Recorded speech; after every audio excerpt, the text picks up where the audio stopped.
I've been having issues here. Yeah, we hear you clearly. Okay. We hear you clearly. Mm-hmm. Let me see. All right, we're live on this joint. 1 2 1 2 mic check. Yeah. We're going live. We're going right in. Do me a favor, throw the avatar. You know what? You know what? Fuck it. We're gonna freestyle with this. I was gonna say throw the avatar up so they don't get hungry out there in internet land. But since it's a joyous day, we're gonna let this rock. He's not the only one. Salute I'm drinking. this. Okay, have a salute. Let me start it off like this. So has he said some things that are, borderline crappy or whatever, and then he backs it up with this is opinion radio? Yeah, he's done that. I don't know what happened, but look, that's on me. Smoke Sunday Night Smoke Podcast. Go check my boy out. You know what I mean? For sure. 1 2 1 2. Happy Sunday, ladies, gentlemen, boys, and girls. Welcome back to another exciting episode of Sunday Night Smoke. Oh. Yes. As Green Bay prepares to go up 48-16, half of America is probably on suicide watch right now, and I love it. How about them Cowboys? So Green Bay just hit it from the back. They just hit it from the back. Hit it from the back. Let me bang. This is brutal. Happy Sunday, everybody. Let me introduce my esteemed panelists here. We're going to start with T-Roni. What's good? We got T-Roni in the house. T-Roni Trinkets. Say salute to the fans. Oh, wait a minute. Whoa. Hold on. I'm getting a phone call. The internet is buzzing right now. Hold on. Because you calling out the Cowboys. You better be watching Target. Yo. Yeah, watch that Target, They coming after Cowboy fans are crazy. Well, I'm not, I'm not a Cowboys fan, but yeah, a little nuts. I've been rocking with the Cowboys since '83. This is not good. And like I told everybody, I said they got to win 2 playoff games for the rest of the fans to come out. The phones, hey, let me tell you something, man. This once again, and we have the regular season champs, the Dallas Cowboys, go down in the first round once again. And they didn't only go down. This is probably the most embarrassing, because I'm not even listening to the commentary. This is probably the most embarrassing, probably lopsided playoff game we've had in years, maybe in the history of the NFL, especially for a home team, So I'm sure this will go down in the record books as the ultimate embarrassment. And yeah, I'm feeling that. So salute. What do you guys think about? You like I'm feeling that. before roll into the other stuff. You can take kick Dallas while they're down a few times if you want. I'm proud of that. Go for it if anybody wants to. While I look for my lighter here. Here we go. Enjoy it. Get the smoke on it and get it started. You already started. Well, no. Actually, we're gonna celebrate right now, and this is so crazy because one of the fellas I saw the other day, we were in a casual, neutral environment, and everyone was going about their way, going home for the evening, and one guy yelled "Dallas and the over," but since I had a beverage in my hand, I couldn't respond immediately. Like, I'll take that for $1. I'd have definitely put 100 on that. You know why? Because I didn't have to pay for anything that night, and I expected to spend a little bread, so that was good. Right. Number one. So I had the extra change at that point, but I didn't. What's his name? But oh man, that brother's on suicide watch right now. He probably down a band or better. He said it confidently, laughing, bouncing towards the car, walking with a pep. Nigga got pep in his step too, like Dallas in the over. You ain't calling them names. Whoever you are, you big clown in your heart right now.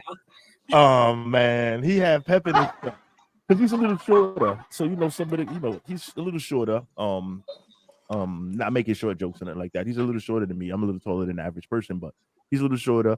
and he walks. He has like this bounce in his step. Like when he feeling them, you start, you feeling yourself, and you like, yeah, he had that George Jefferson bounce. Dallas in the over, nigga. In the over what? The Dallas and the season's over. Salute to Dallas, man. You know what I'm saying? All right, go to sleep to that, boys. Yeah, go to sleep. Like I don't know why.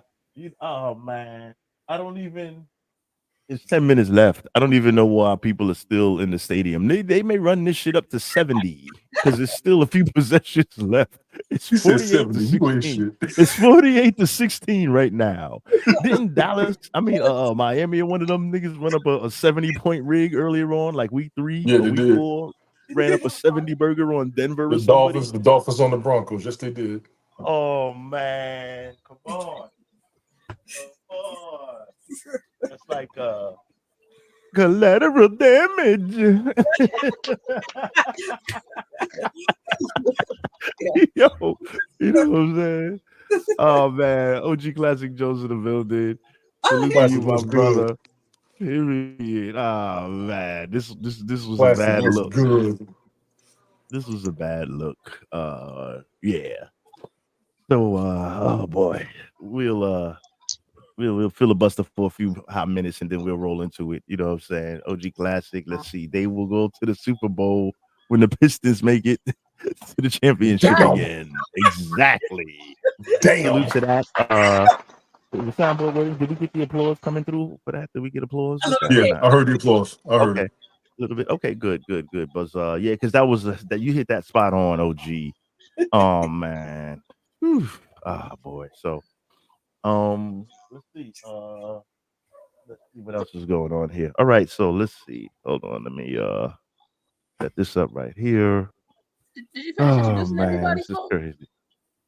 Oh, I'm sorry about that. I'm sorry. Damn, come on. You should have called that out a few minutes ago. The joy of the yeah, I'm sorry. Yeah, we sure was. Like we backstage, but front stage. Oh, where else? Oh, I'm sorry. Yes. Also in the house, we have Star Child back in the building. What's good, Star Child? How you doing? What up, though? How you feel? How you be? Chilling, man. I'm a little, this is a little unorthodox intro. This, there was no intro. We just rolled right into it. We went from the green to the red room, and we're just in the game. Tony D in the building also. Salute, Tony D. What's up with your brother? What's good, bro? How you doing? Through. What's going on with everybody? Chilling, man. Happy Sunday, y'all. A little different, but the same at the same time. You know how we do it. We in the building, y'all. Happy Sunday. Thanks everybody for tuning in. Happy Sunday. Lit. Yeah, we lit. It's raining in Dallas right now, and we'll proceed from there. All right. So let's see what we got this week. Let's see. Yeah, there's no well, you have Buffalo Bills still in the mix. I'm not really a Bills fan or anything, but I wouldn't, it's still New York, but it's not New York City, but it's part of New York State. So it still technically is New York football. I was about to say there's no New York football going on this postseason, but there actually is. Salute to the Buffalo Bills. Since you're the only New York, anything remotely close to it, we got to put the money on Buffalo now. They're hosting the Pittsburgh Steelers, I believe.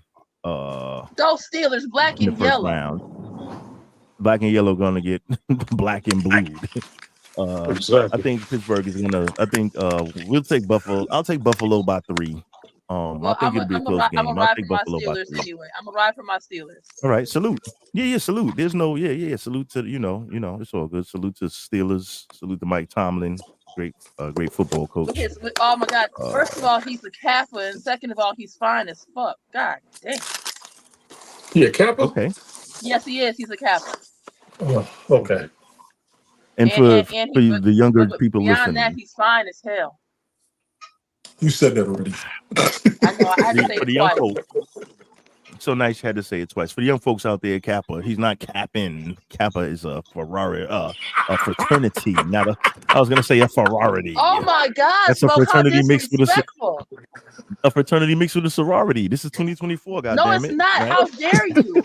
How dare you, Smoke? Don't you do that? That means it's mixed. Don't do It's it. mixed. No, it's not. No It is not mixed. I'm joking, Smoke. man. Come on. Smoke. Smoke, I got your back. Right. Listen. Let me jump in. Smoke, I got your back, dog. We can't fight all them boys. I got your back. We can't fight all them boys. Don't do that. Don't do that. Don't do that. Take it easy. No, reading is hard. Listen, Star Child, when it comes to sorrows and frats, y'all do get a little oversensitive. We know because we know how they. Well, it's a lifestyle. Did you have to get branded or a tattoo or anything like that? Star Child? No. That only the frats do that. The girls, we're not into that kind of pain and torture. Only the fellas do that. The pain and torture for me would be the learning to dance. You gotta learn to dance, and you gotta be like certain. I don't know. It feels like you do have to be at least a little slightly rhythmically inclined. But I'm gonna say this: if the white members can learn how to stroll and hop, then there is no excuse. There's no excuse. Yeah, all the white people. Yeah, because if you have white and black fraternities, yes. No. I'm talking about the white members of the D9. Qs have white members that stroll and hop, so if they can learn how, come on now, y'all. Yeah. Okay. Copy. Rhythm is the dancer. Please say something. I'll be trying, but then you be checking me, so I ain't saying nothing. I went to an HBCU. I've been to an HBCU. I rock with all of them because I've known a bunch of them before and after. I've been cool with a ton of them. I got plenty of respect for all of them. I highly suggest anybody not going against them. I understand some people that don't know. We're going to give you a little bit of early warning. Then after a while, we can't help you. We going against y'all. It's like, listen, I went to college in NYC, okay? And we didn't have that back then. I mean, we had it, but it's not as big when you go to HBCU. Well, yes. Right, what's Tironi on PWI on PWI campuses? Like, I crossed at a white university, so no, you don't get the same culture and the same experience, but you do get the same feel. And by the way, my Founders Day was yesterday, so yeah, that part. Okay, salute. Yeah, salute. Delta Sigma Theta Sorority Incorporated. I saw y'all up there repping hard in the paint. Phi Beta Sigma Fraternity Incorporated just had their Founders Day not too long ago as well. Big ups to all the Sigmas that I know. So big ups to all D9. I know a lot of D9 folks. And most of them are always trying to do something right, do something strong, do something better, do something positive. That's why I give them a lot of their respect. And the Kappas had theirs on J5, and the AKAs is coming up on the 15th. See, that's why I didn't say nothing, because I knew you were going to come after me. Salute to all of the fraternities and sororities. I got it right this time. No, I didn't pledge anything. I know a bunch of them. It was pretty deep on the HBCU campuses. When you watch Drumline, that's a small representation of how crunk it is. When you watch School Days, when you see the step shows, that's real. That was a small step show. That was a small step show. It gets down. That was a small step show. And I just saw the clip on TikTok and Instagram. The dudes that were the alphas at the beginning of that step show on School Days, they did their little step. 35 years later, they was over there. I'm dying. It was cool. That was a good little skit though. Anytime you watch step shows, it's for real. You got to go to a step show to feel the energy of it, to feel the vibe of it. You go to one that's real crunk. And when I was at Tuskegee, I went to a couple of them. 91, 92 were the best year step shows for me. Because Kappa Kappa Psi, they're non-Greek. Okay. They showed out so hard. Oh my God. When they did the Greek letter alphabet and then they did it backwards on the step show, we just lost our minds in that bad boy. So it's a good time. That's a band fraternity, isn't it? That's why I said they're non-Greek. Yes, I know this. See, I'm a little bit there with you. It's been a while, but I'm a little bit there. I had to go on my Rolodex to remember what it was for. I got you. But I will say this: if you really want to see what the feel of a step show is, especially with that tension that you saw on School Days, because AKA and Delta share the same Alpha chapter at Howard. When you will never see that kind of tension between women as you will see at a step show where the AKAs and Deltas on Howard's campus, because like I said, it's not known unless you know. At one point we were the same organization. That's why we had the same Alpha chapter. So that tension gets real. Yeah, it does get real. Okay. Go ahead, T-Ronnie. I was just agreeing. I'm saying I believe it, and just knowing going to because what I do now, there we support. I've never not a sorrow, but go to sorrow functions and support, right? Go to the alphas, and there's this is okay. Deltas are definitely unique. I will see the difference in between the two, and I can, but I've never seen together. And which I would love to see one day. Okay, well, I need to tell you, Kironi, if you really want to see Alpha step for real, you need to go to Morehouse.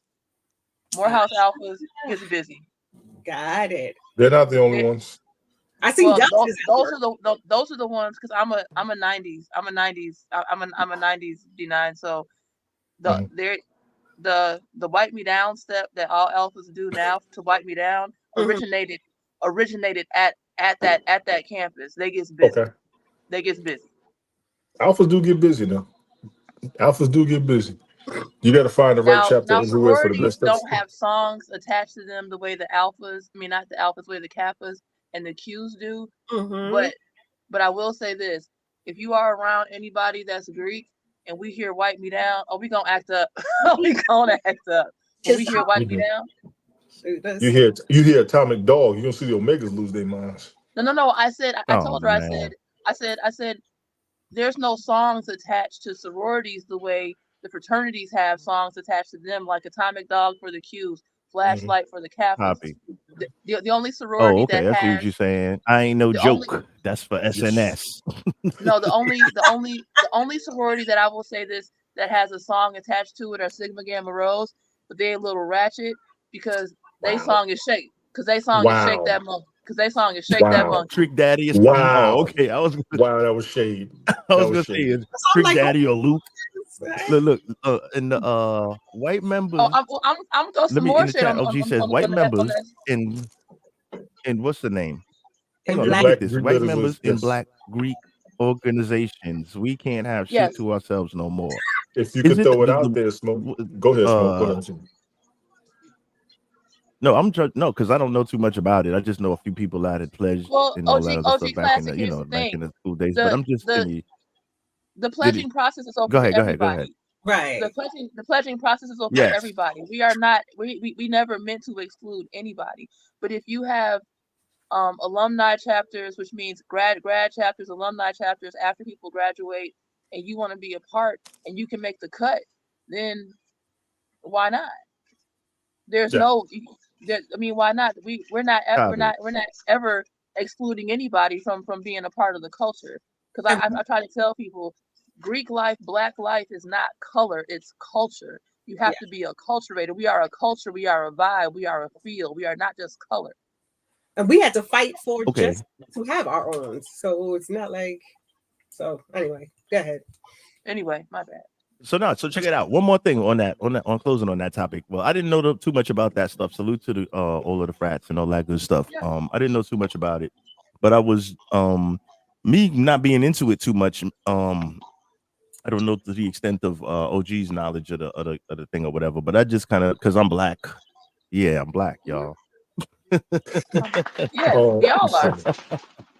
But classic, I don't know the answer to that question. That is a good question. That's a good question. I have no idea. I have no idea. Was it? I don't know. Maybe they. You know what it is? Maybe was it founded? All right, check this out. No. We going. So this is a good opening topic, though. Check it out. So did Atomic Dog? Did that song drop before that Black chapter of the what the name was founded? Okay, so what was that? Trivia. Look that shit up. Somebody look it up. Most of the majority of the D9 were founded in the early 1900s. Okay. Okay. All right. So maybe there was what music was playing back then? Slave music. Slave motherfuckers was in the cotton fields pledging. What are we talking about? No, Lord have mercy, Jesus. We weren't allowed in frats. We weren't allowed, right? I'm joking. I know. I'm assuming that Negroes just said, fuck it. You know, that's the only one good thing Negroes did, because everything else they just demanded their way into everybody else's shit, like other ethnic people, other ethnic. Wait, hold on. Let me think. The other other ethnic groups, when discriminated against, they didn't say no and fight their way to get in and force their way to get in, and then when you get there, you're treated bad. They just said, "Forget it. We're gonna start our own shit." You understand what I'm saying? They started their own shit, but we, like fools, gonna go keep fighting. Let me in. You can't get in your hotel. One group decides, you know what? Let's build our own hotels. Fuck them, and let's take care of our own people. Anybody else, they're welcome also, but this is for us because we can't get into their stuff. We boycott and protest and do all of this just so we can get in to spend our money with people that don't want us there. All right. So this is off topic. This has nothing to do with that, but it kind of spins in a circle. So we fight our way in to spend money with people that don't want us there, right? Instead of just saying, fuck it, make our own. So it seems like in this particular instance, they did the right thing and said, you know what, let's just make black stuff. You know, if we could have followed that same blueprint all the way across, even though we tried and, you know, the attempts were bombed and burnt down and people were killed for making that attempt. It was a good look anyway. But that's what we was getting at. But let's get into the mix though. You know what I'm saying? Got it. Let's see. Oh boy, it's been a little busy the last 2 weeks. It's been busy the last 2 weeks. The internet is cooking. A lot of stuff going on out here. You know, obviously this topic of the week has been the Cat Williams. That was the topic of half of last week. Continuing into this week. Okay. About to be a fight. It don't even matter. I don't even know why you're watching that. That's over. About to be a fight. Okay. My bad. It's about to be a fight. Go ahead. Yeah. I would be mad too if I was getting smoked like that. Anyway, so let's see. Temptations in the Four Tops. Oh man. What up? Sorry, I missed that thing. It says stepping back in began in black fraternities back in the late 1940s and 50s. Okay, all right. So that's what that was. Singing a cappella. Okay, all right. So we passed that. So we on the cat shit now. What was you saying, Roni? I was asking, can you read that? Because that was important. Okay, let's hit it then. Let's get that one out for the road. Stepping began in black fraternities in the late 1940s and the 50s with members singing a cappella. Okay, and often mimicking the choreographed steps of musical groups such as the Temptations and the Four Tops. Okay. We learned something today. OG doing that homework. That's what I'm saying. OG, you be in the chat. Good looking. You the link is in the chat room if you want to jump on live, because I know that's a lot of fucking typing right there. It's a lot of typing, cuz. Like that's like a 4-minute rollout right there. But facts though, that's a good fact right there. Yeah, so salute to him for that. And so the Cat Williams is cooking right now. So now on the back end of the Cat Williams, we have everybody's favorite. So give me a minute. Yeah, sure. The chat is jump on the joint, man. Jump on the joint. Let me find out class is coming on camera. I'm trying to broadcast this for 2 years. You don't gotta even cam up. Just you can come on the fucking avatar, whatever. Just pull up because that's a lot of typing. Yeah, a lot of typing going on. But I unmuted my camera so T-Roni would be the only pretty face on here. Wow. Okay, so we lit. You know, men ain't supposed to be. We're not supposed to be pretty. It's only if you were pretty, that would be an insult. So let's keep it. Men are not supposed to be pretty. So let's keep it. No, we're not at all. So there you go. Word up. Facts. Good. I'm glad. That's cool with everybody. So Cat Williams is cooking. So then Willie D, this bozo. You know, I have my own personal. The world famous compromised Willie D. Allegedly filmed a Cat Williams interview last fall, which was, I believe, September or October, or one of those months, sometime late last fall, but he never released the interview. Okay. So since Shannon Sharp got viral 40+ million Cat Williams shows that everybody loves the cat. 40 million plus views on YouTube. Lit. Salute the brother Shannon Sharp. Dude, I'm not really a bigger fan of him either because he's just LeBron James stan, but that's a whole nother story. I didn't really appreciate him on sports television because he was a bozo, but this was a good interview. So let's take a few excerpts from that. First, let's start off the fair use. And we're going to talk about that. Did you, for those that didn't get a chance to look, we're going to take a few minutes and we're going to, hold on, where's my shit? Fair use. This is going to just like 2 hours and a half. No, this is you know what? I sent the wrong link. I meant to send the 35-minute abbreviated version. I meant to send that. I'm sorry about that, but I couldn't find it again. I'm looking for it again. Don't worry. Oh, thank you. But yeah, but it was still it was a good watch. It was definitely a good watch. It was like watching a semi-documentary slash everything else. So we got fair use all over this motherfucker. And let's get a close up. Steve Child, everybody putting on their lip gloss and shit, keeping it sexy, looking good out here. The fellas, we keeping it real ugly, smoking, drinking. Hold on, let me light up something. Go ahead, light your shit. Smoke your shit. Roll your shit, light your shit, smoke it. Let's roll into this beautiful bean footage. Let's see. Present. Pull this motherfucker up. Share screen. Share. Cat Williams. My. What do we have here? Cat Williams shit. So let's see. I hope this thing ain't gonna be acting all slow and fucked up on me because Sunday nights. It's what's crazy. It seemed like Sunday night now. Every motherfucker with a YouTube want to come on Sunday nights now. All of a sudden. So salute to y'all for making Sunday night hot. Because now YouTube want to be Sunday night now. Now I get YouTube about. We made Sunday night hot. Nigga. This is for like say that us, and they do Sunday nights, and they do almost the same. Like their whole premise is. They sure do. They sure do. They bitch your shit, Smoke. Really? Yeah. Wait, who? Really? I didn't know about that. It's a group. Really? I think they call. I told you this before. Good. Well, fuck them. We know who something. started this game. The groups. We've been doing this for over like 2 years now. It's more. More? Like 2.5 Obviously, years? but I'm just saying. Wait, what is it called? What is it called? No, not Sunday us. We're Night talking Smoke about. Wait, time out. I'm talking about the fake motherfuckers. What is that called? Their name is similar to our show, Sunday Night Smoke Team, or something like that. I've seen it. It's not cute. Yeah, we get it in our feed now because of this. Because yes, I do.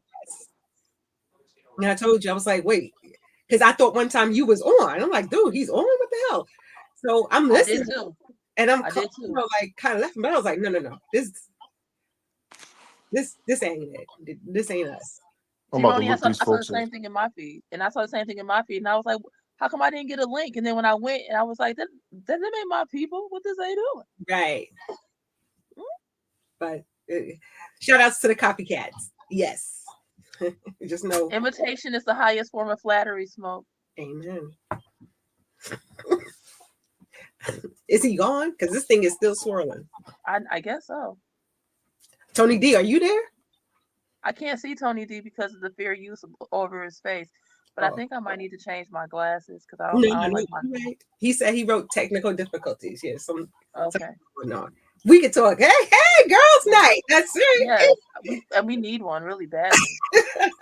You and Kimmy Kelly used to do y'all girls' night. I ain't no woman. Hold on, I'm up in here too. Don't do that. Come on.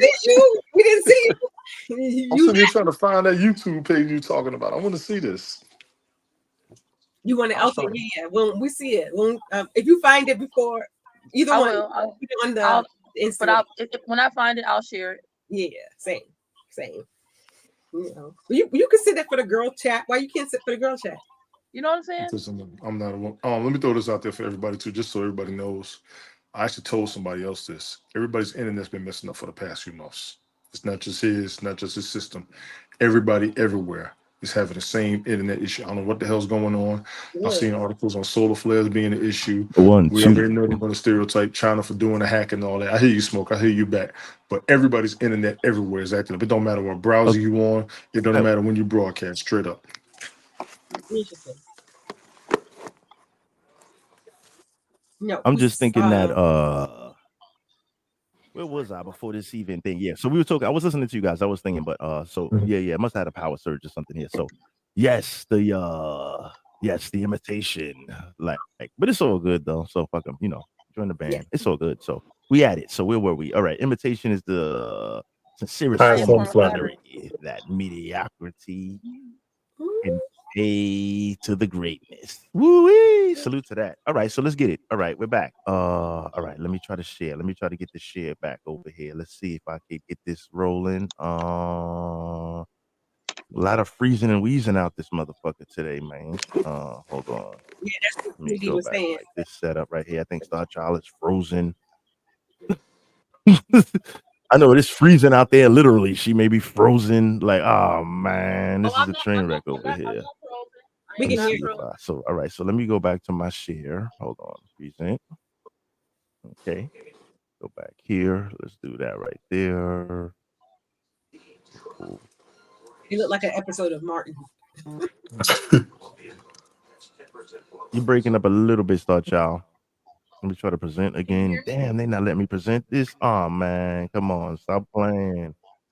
Can you hear me? Am I still breaking what's the up? name is? All right, here we go. Let's see. The view tab is. Oh, I see. Wait, hold on. Let me see something. And I needed you to know why. All right, let me see. Are you back? Can we hear you now? We hear you now. Okay. Can the you hear me? StreamYard is fucking up again, but we're gonna try to. All right, I think we're back in play now. Everybody here? Can we hear each other? We hear? Yeah, we're good. I hear you. We in the game? Can you hear me? Can y'all hear me? Yes. Okay.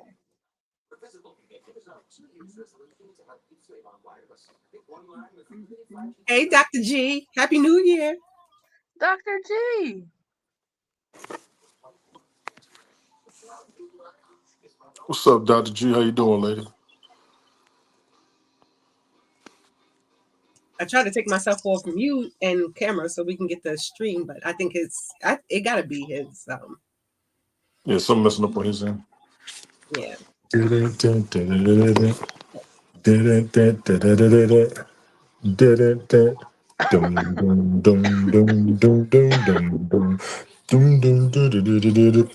just want to change my glasses. That's all.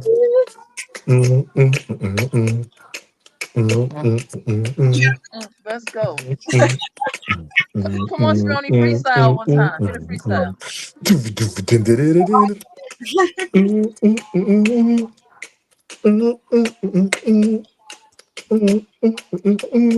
That's what we used to do in HBCUs. For those who didn't know, we sit around making beats all day. I'm explaining the culture because, like I said, most of us we didn't. A lot of us in NYC didn't go to no HBCU, so it was. I had a good time. A lot of people in my family did, so I did get the experience. No, I just went to go change my glasses. I didn't like my glasses, right? I didn't like that pair the way they was looking on camera, so I went to change my glasses. That's all. You good? You good? I don't know about y'all, but I did see that Cat Williams interview. Let me throw this out there before he gets back. Since we got a little time. Let's talk about it anyway. Go ahead. That first night I watched it. He had 970,000 views. The next day, actually 2 days later, he was already at like 11 million. I was like, "Good God have mercy."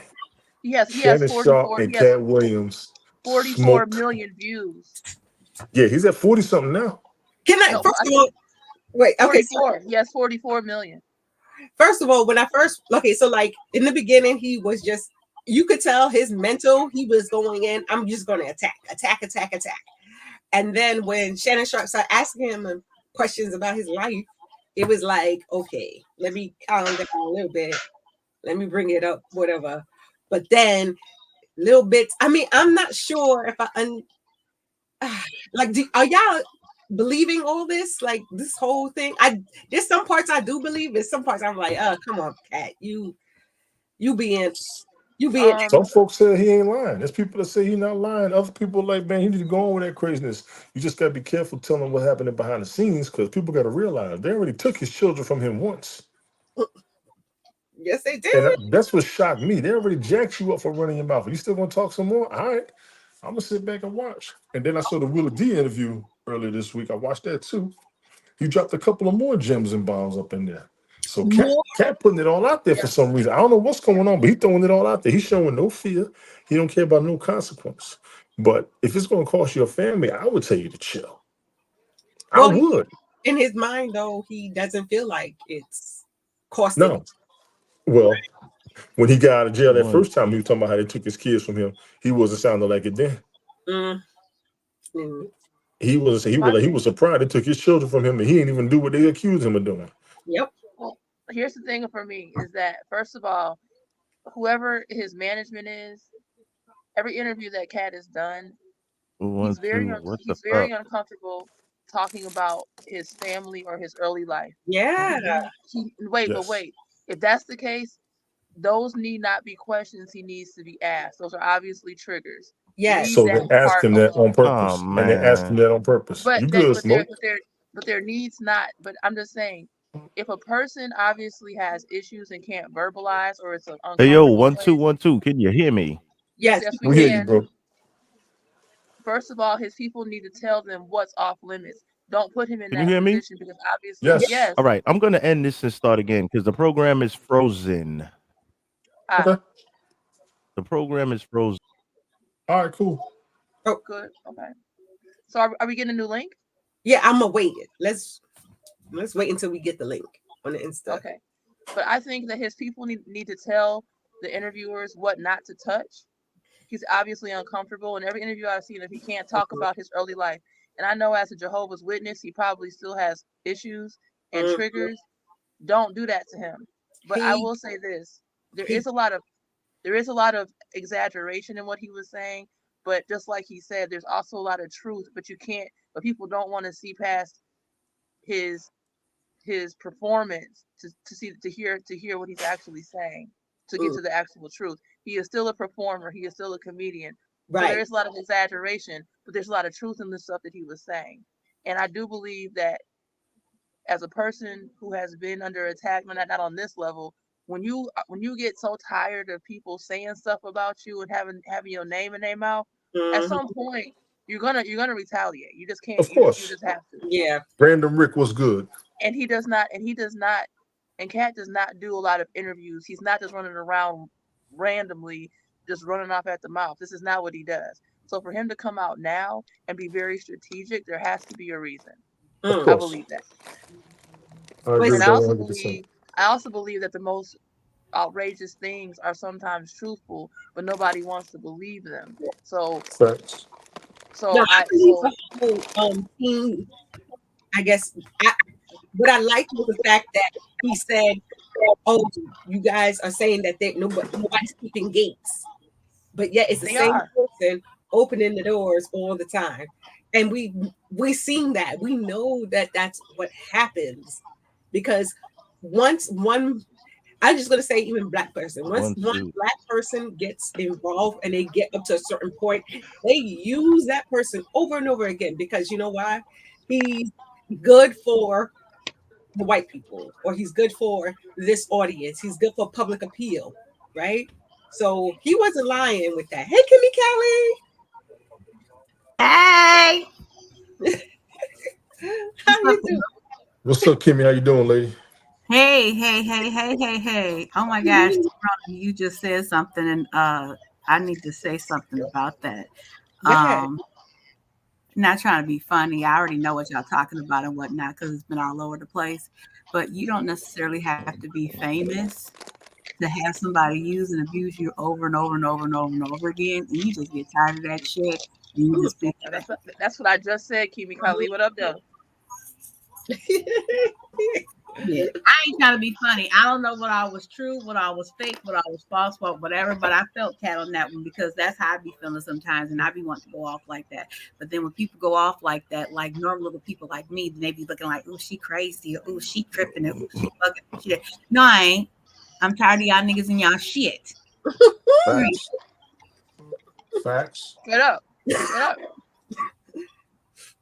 Guys, sorry, y'all, but my background, Michigan, we won.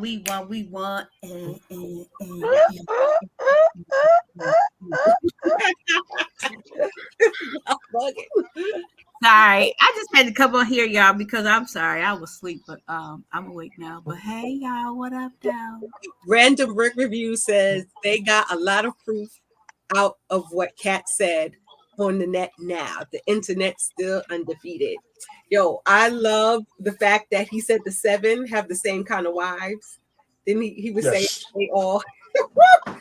And then the internet put out there, right, Random Brick, like, this person got this wife, this person got this wife, and they do. They all look like copies of the same. And then this is the trophy, right? So this is how you made it. This is how you know you made it, because you got this girl on your arm and she looked the same as all the rest of them. So, yo, that was a good clap. I would say he did. Cookie cutter. They all look the same. Cookie cutter. Well, no offense to light-skinned women. He said they all got light-skinned, ugly face wives. That's what he said.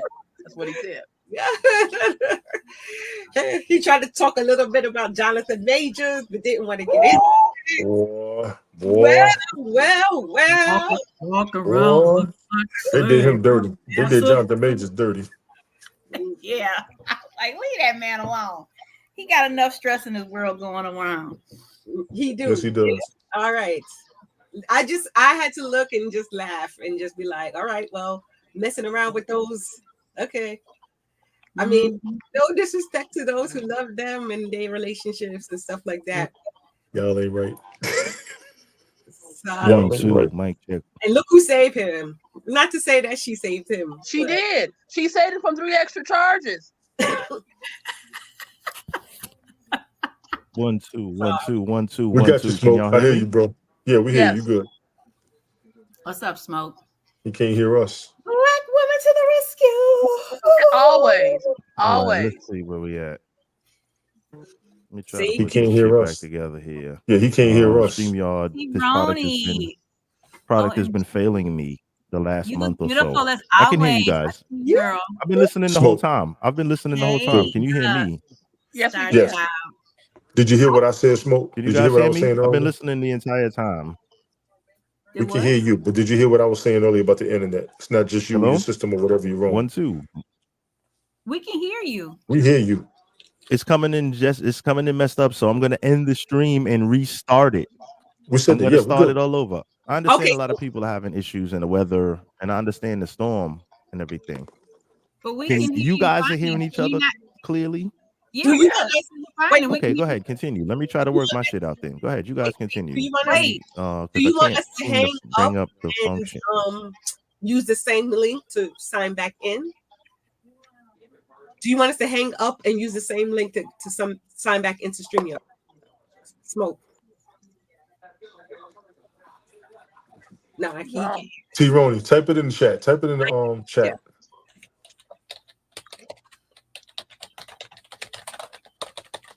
I understand he can hear everything that was going on. If you want to restart a Smoke, go ahead and restart it. We right here. We can hear you, just so you know. Oh, I see you over there, crystal clear. I see them frames, girl. I see you.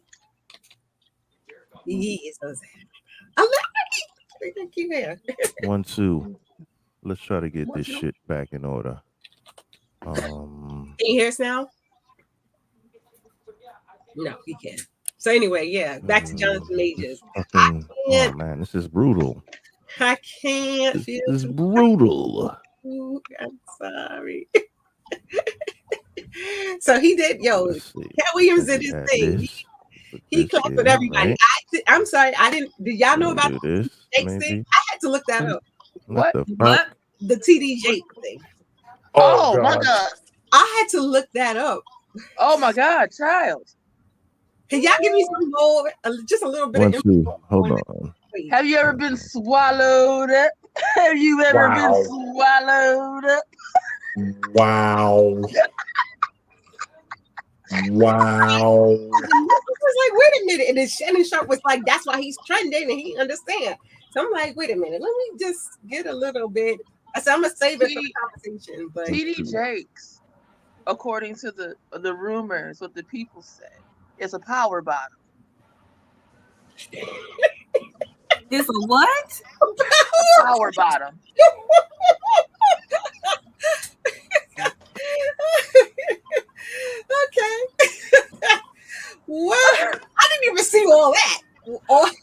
just the basics that he was invited to the parties.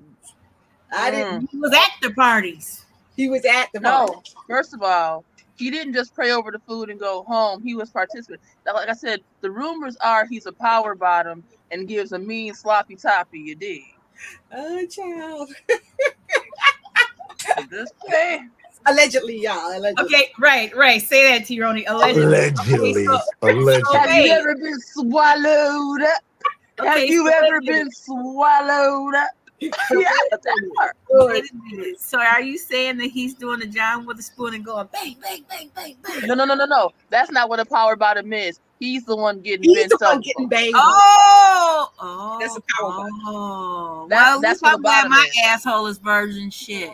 For real, I need my asshole version too, dog. We don't. Y'all know y'all still live, right? I just want to let you know y'all still live. Yeah, random Rick only. Random Rick said TD Jake only lies when he's sweating. Well, so damn, that means his ass is sweating a whole lot. He be lying a whole lot. He always sweating. Yo. So like I said, have you ever been swallowed up? I'm sure you know all about that, Mr. Jake. I had to pause on that. I was wow.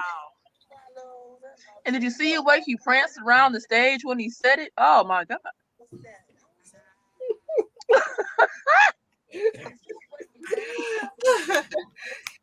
One, two. Come on, Cat. You can't be telling everybody's business. You gotta slow down some of these things. Shoot. Cat was like drinking. Let me tell you something about the black church. Okay, some of the nastiest, freakiest, disgusting things go on behind them closed doors, and the pastor's office is a den of iniquity. Okay, the Bible says there will be false prophets. You be careful, and you watch them. They wolves in sheep's clothing and shit. You be careful. Jeez. Well, this guy though, I don't know. I mean, TD Jakes. Why is he above? Why would people not understand? The man started wearing skinny jeans and shiny shoes all of a sudden in his old age. Why come? Yeah. You know, they competing with the young kids, and then they kind of look No. He also made a Sacred Love album, basically like he was guiding a couple through their love making session. Are you serious, sir? What is we doing out here in these streets? Yeah.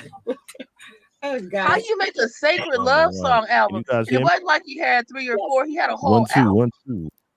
Can you hear me? 1 2 yes, 1 yes, 2 1 2. Hey, Smoke. He interrupting our discussion over here with his. Can you hear me? Okay, you need to be quiet and just listen, or not listen. Because I'm having some. Oh, my bad. Keep going, y'all. Keep going. Y'all got so this. How you make a whole? Hold how it down. you make Go a ahead. whole Go ahead. Sacred Let me Love try to song work out album? these. He had like 9 to 12 tracks. My bad. It's 12 tracks long. Wait a minute. Yes. Let me look up this album. Hold on. It's called Sacred Love Songs, TD Jakes. I promise. On your red dress.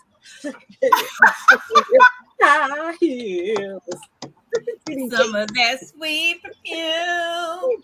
In the name of Jesus.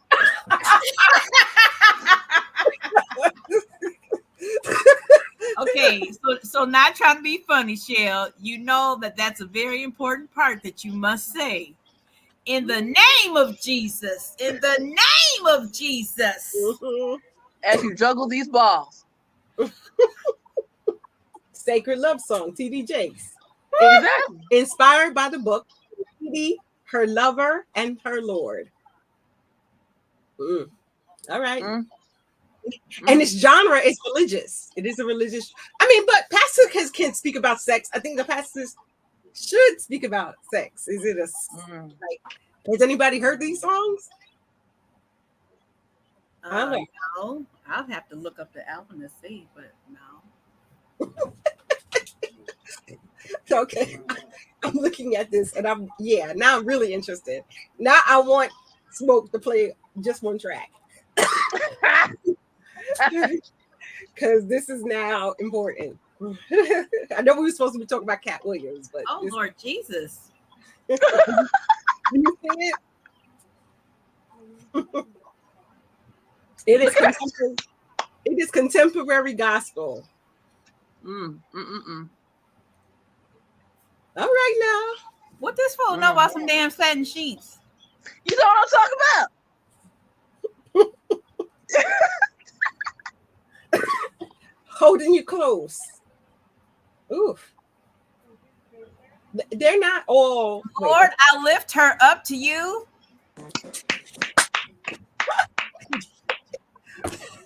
by her legs against the wall. To the window. Don't stop, get it. Don't stop, rock with it. What you say? Blasphemers. Y'all remember some blasphemers. Who was talking about Star Child before we started and her baptism? Oh, he's still talking about my baptism, Kimi Kali. That mess was funny. Oh, wait. What? The baptism. Look, this. Wait, Kimi Kali, don't do that. That is not what happened.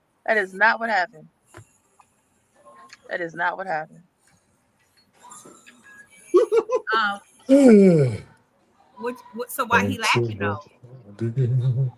He was talking about he saw my whole ass. He did not see my whole ass. I was covered up. Oh man, not the whole rear end. She's still doing that back. What? This is what I'm going to say in regards to that is that they need to change the white and just make it all black. Elliot King was good.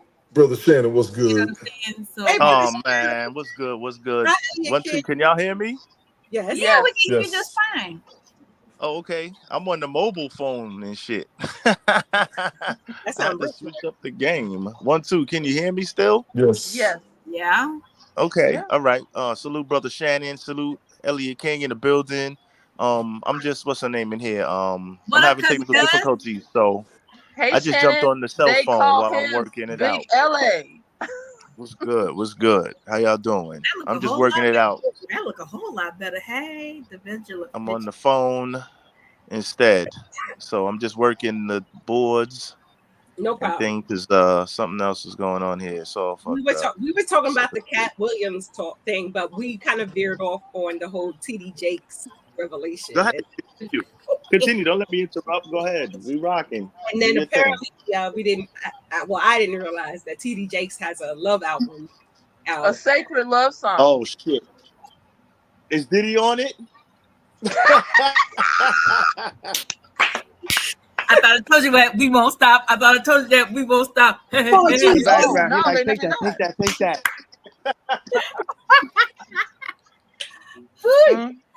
Diddy ain't got no tracks. Yeah, Elliot talking about TD Jakes trying to help the folks get some cheeks. Nah, he's trying to.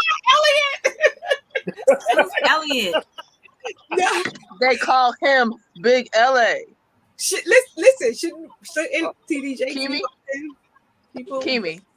They call him Big LA. Yes, that's who that is. He's on the thing. Mm-hmm. How he get up there? He's in the chat. Oh, hey, Big LA. Yes, Big LA. Oh wow, he pulled up on us. He sure did. Look, you ain't the only one that can be rocking the clear, so. Well, hello, Elliot. We don't know who you are, but we welcome you because Elliot is a friend of mine. Hi, Elliot. Hey, Elliot. Kimi knows Ellie. Bad boy, laughing my ass off. Yes, Elliot. Salute. Yes, Elliot. I'm the sister. What up? Random Rick crazy. Okay. What up? Now we know the true meaning of that line. Bad boys. Oh man. Because apparently he's a Jesus ain't gonna approve. Ooh. Can I hear? Look, Smoke. 1, 2. I hear you. Go ahead. Do you hear me? Yes, I can hear you. Get some, Star. Get some. Go ahead, y'all. Go ahead, y'all. Go ahead. While I try to figure this shit out. Speak, Star. What was you saying? What was you gonna say? No. That's here or there. What I was gonna say was, the thing about TD Jakes being a power bottom allegedly is allegedly. That I said allegedly. Is that besides the fact that he be swallowing up people, I just. Oh man. I'm sorry. Wait. Sorry. Okay. Wait. Okay, so y'all know I like the clown, though, right? For real, I do. I gotta stop. Wait, I gotta stop. I don't know who made the song. Tony D may have to pull it up because I'm pretty sure Tony D is gonna know exactly who it is when I start singing it. She swallowed it and it was not. She swallowed it and Just Ice. That's a Kinule. Just Ice. Who is that? DMX. Just Ice. Old school rap and old Yes. school rap. Latoya. Actually, That's no. Latoya. Yep, that's Latoya. That's NWA. It's the world's biggest dick. It don't matter. Before Just that, don't bite. Before that. That was before That came before. That's where they got the idea from. Yeah, that's where they got the idea from. Yeah, this was like 1984 and shit. You got to echo. You got to echo. But okay, my bad. Yeah. I'm leaving on the next plane. I don't know when I'll be back again. Kiss me and smile for me. Hey, come on, Tell Tony. me that you love for me. Oh. Hold me like you never let me go. Oh, Kimi Kali. Ellie said, hey, sister. Hey, I seen him. I see say, what's good? Hey, sister, I'm good. I'm chilling. How are you? Happy New Year and all that good stuff. And trust me, don't do the NWA version because I do the NWA part so hard. Lord have mercy. Have you ever been swallowed up? Y'all ain't right. You gonna have me doing NWA now. Now I'm gonna break it down with a fact. Since the last Just Don't Bite It, girls don't know how to act. Saying that they never would suck a dick, but when they tried it, they couldn't quicker. 90% of the bitches today, they love that shit. Boy, don't get me Hey! Hey! Bars. Ooh, Lord have mercy. And it's the world's biggest dick. It don't matter. Just don't bite it. Oh man. What do you want me to do with it? It don't matter. Just don't bite it. She swallowed it. You ever been swallowed up? Have you ever? Let's see. I don't know if we're backtracking here, so you want to see if I could because there was allegedly, since you guys were speaking Jakes, allegedly Mr. Jakes denies any allegations of these type of any type of fiascos or any Diddy shenanigans, sword fighting, anything of that nature, sausage gobbling. And also Ice Cube said he was using Diddy for he said he was affiliated with him so he could upgrow his congregation. Allegedly, because if you affiliate yourself with a famous person or something like that, that's this is what he says now. I'm allegedly, this is what he's saying. So now maybe I got the technical stuff worked out, possibly. I'm still via mobile iPhone. I'm trying to see if I could so you guys are done with the Cat Williams, right? You guys are done with No, we never got to Cat Williams. Never got to it? Okay, let me see if I could hold go on. ahead. Go ahead. Why you fix that? So Ice Cube actually also said that the R word was never written into the script. So yes, he did. I didn't understand what Cat Williams was saying about the character that he played, but the art. He the way his response was very delicate. Yes, Ice Cube. What Ice Cube did was he cleared up the business and whatever got misconstrued about why Ricky Smiley was not chosen for the part. He explained the business side so that he gave credit to what Cat was saying and why Ricky was upset. He said they auditioned a lot of comedians, but Ricky didn't fit the energy and Cat did, so they gave Ricky a different role. So what he did was give credence to what Cat's statement was, but he explained the business behind it and why it was what it was. Yeah, it was a very intelligent. Now he never said Cat. He never called Cat a liar. He never said that Cat was being untruthful. Well, all he was doing was explaining how the business side works. Nobody refuted what Cat says. Anybody that Cat Williams lick shots at, nobody ever Well, let me back that up. Except for Steve Harvey and Cedric, except for the alleged stealing jokes, and the internet has already cleared that up because we already see the proof for that. So Steve Harvey and Cedric were lying. They definitely got caught with their Bernie Mac said it. Bernie Mac said it in one of his stand-ups. Yeah, everybody. Yeah, they all got caught. Niggas got caught out there, and all the receipts were there for that. So that's an L right there. But let's see if I could spin a piece of this interview real quick. Let's see what we got. Hold on. Let's see if we can make this work here. Let's see. Share. See if it's working. Maybe not. Oh shit, it's working now. Let's see. Let's get a little of this beautiful bean footage here. Let's see what we pop in. You know what I mean? Let's check this shit out. I came by. Yeah, I need you to tell us why.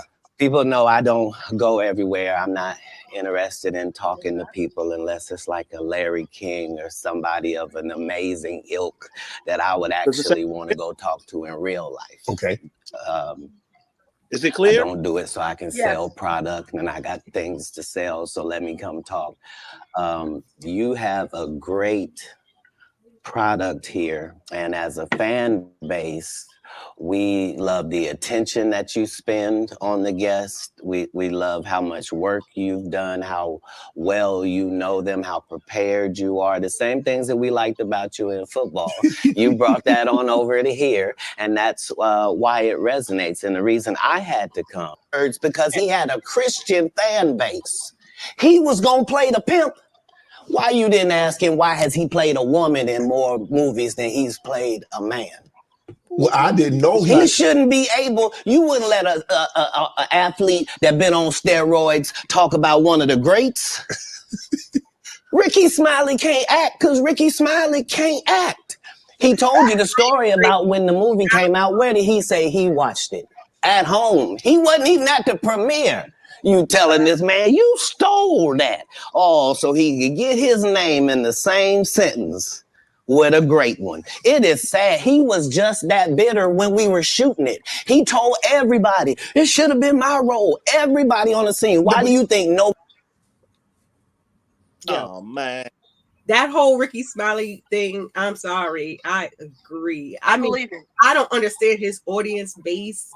I mean, everybody got different comedy and level of comedy. His audience base is drag queens because that's all he is, basically. But then before that, it wasn't that. It wasn't that. He had a lot of like Southern older women was his fan base. Because remember, he was on Comic View and all those other shows, right? And he wasn't that very, to me, he wasn't funny.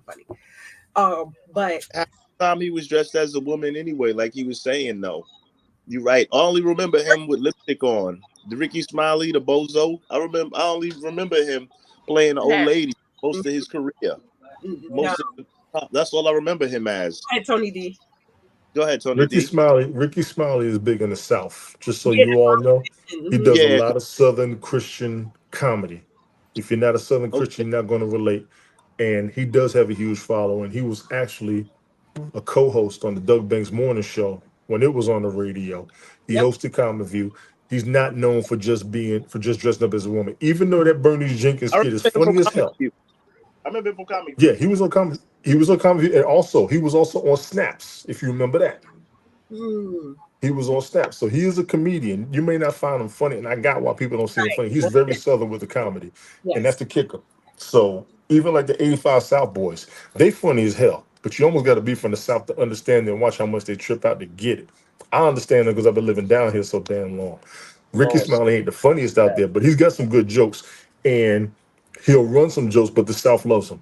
That's why he's so big, the South loves him. That's why he got his own radio show in the morning. The radio show's funny as hell. He's got good jokes. He comes with decent jokes. He may not have a long stand-up, but as far as being a comedian or being a host or MC or whatever, he can do that very well, honestly. Okay. I'm joking. Copy. You got me. You got me. Anyway, let's see. Pause. You got me. Motherfucker.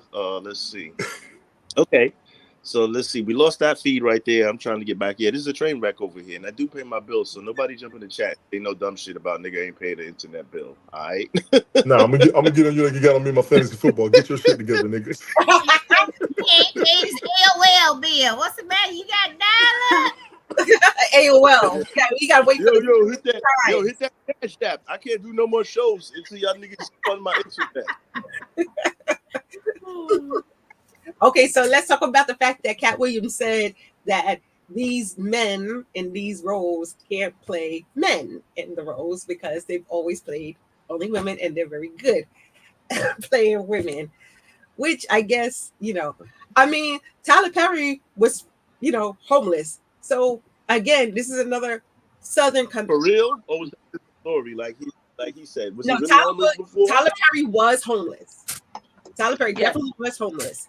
And Tyler Perry, he had to do the comedy based off of what was definitely what? Definitely. I don't know his story. Yes. Yeah, he was homeless. Yes, he was homeless. He came from a home and then he became homeless. And the only thing he had was his comedy he had to write up. So anyway, him doing his shows and some of his shows, you got to get homeless. this guy. The term homeless, there's a wide range. There's a wide range in homeless. You got homeless where you're on the street with a sign, where you're sleeping in a cardboard box, and then you got homeless like, well, I'm living with Tony D because I ain't got nowhere to stay. No. You have homeless like I live in my car.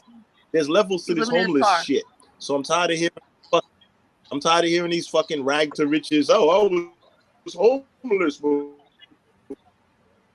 Yeah, no. Homeless is when you're living on the street, cardboard box. That's the only thing I see is homeless. I'm a New York nigga. That's what homeless is. Sleeping on the fucking train. All right, I'm just saying. I don't know his story, but I don't like people throwing that word around. Oh, I was homeless. Fuck it. Go ahead, continue. I'm sorry. I just want to throw some clarity on the term homeless out this motherfucker. Go ahead. Because there's levels to this shit. I'm glad you cleared that shit up. I know he was holding on to that. I'm because I'm tired of every motherfucker that becomes a celebrity. I was homeless He's before. Right. He's I'm not saying that just because they do that they still tired of hearing this fucking fake ass story. Let me ask you a question. Motherfuckers be lying their ass off. Even Biggie Small's mama said, "Motherfucker, we ain't never have studies for dinner." Motherfucker, I've been working. His mom's a school teacher. Niggas be telling the rag I was broke. I used to eat crackers and tuna every day. Niggas be lying. Go ahead. I'm sorry. Continue. I hate that shit. Stop lying. You need a hug. Somebody hug him. It's disrespectful to the homeless people. So wait. Okay, so let me ask you a question. Motherfuckers. Go ahead. Lizzo was reportedly homeless for like 6 years. She slept out of her car, right? In order to go to these places, that's level 2 homelessness. That's not totally homeless. Tyler Perry was level 2 homeless. Okay. Shit, she can drive to the supermarket. She ain't got no money. Anyway, we're not gonna argue that. Go ahead, continue. I'm sorry. Back to weird ass Tyler Perry. I'm sorry. This was his time. He had to do it. Level 4 homeless nigga. Yeah, go ahead. And then just like a lady. Watch him in regular shows and regular movies and stuff like that. He isn't that very good or versatile as an actor. No. He homeless. He seems to be one-dimensional as an actor, and you could put the Alice Cross. You could put Star Trek. You could put even when he played 2 different characters in his movies. He seems a little one-dimensional. He doesn't seem to be able to do anything other than a serious role or play a woman. So he looked more dimensional, more multidimensional as a woman because he does so much with Medea. We almost can't see him as anything else. That's crazy because you actually do have actors. And I'll throw Robin Williams out there. He dressed up like a woman one time, but he was very versatile as an actor outside of just dressing as a woman. Well, Robin Williams was a real actor. But hold on. But Robin Williams, they didn't think he was a good actor. They're crazy. That's their opinion. Remember, it's opinions. That's opinions, though, because I've seen him in several versatile roles. Salute to Dr. G. What's good? How you doing? Happy Sunday, sis. How's everything?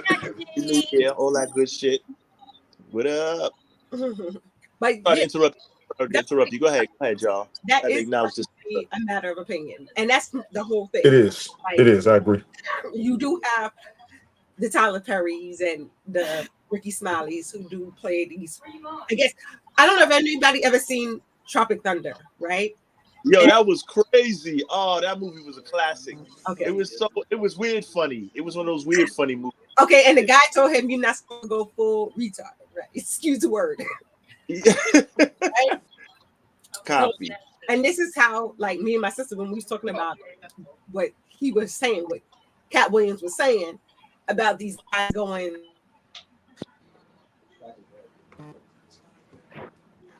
come back because they've been balled into this role, right? Like obviously they now you can't see him in anything else. And then when Cat Williams was talking about now Kevin, and again Kevin Hart, another person doing he dropped a lot of knowledge about the Kevin Hart situation, which we knew was true, right? And we see it happening. And not just the whole hate thing, but the whole where he became this as an artist. Because Kevin Hart wasn't big for like millennials or the zennials. He wasn't big in just 10 years. Like Kevin Hart has been in the industry for 40 years. And he wasn't selling out comedy. He wasn't good as a comedian. So Cat Williams was he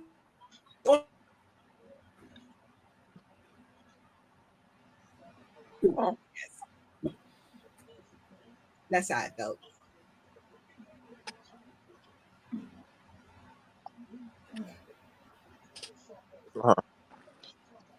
Hello. Okay. Tironi is you froze. Okay.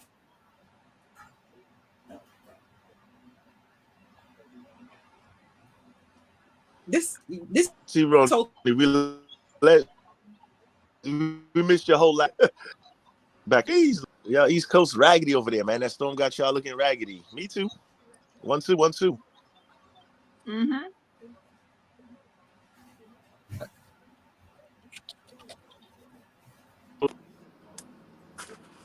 Tironi, can y'all hear me? I can hear you. Can you hear me?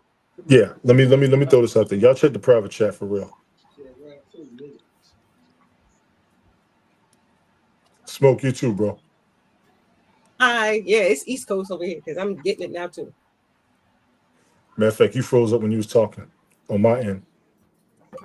And then I can't see Kim. Can you hear me okay? Stephen A. Smith just dropped his clip. Oh Lord. Stephen A. just dropped his clip.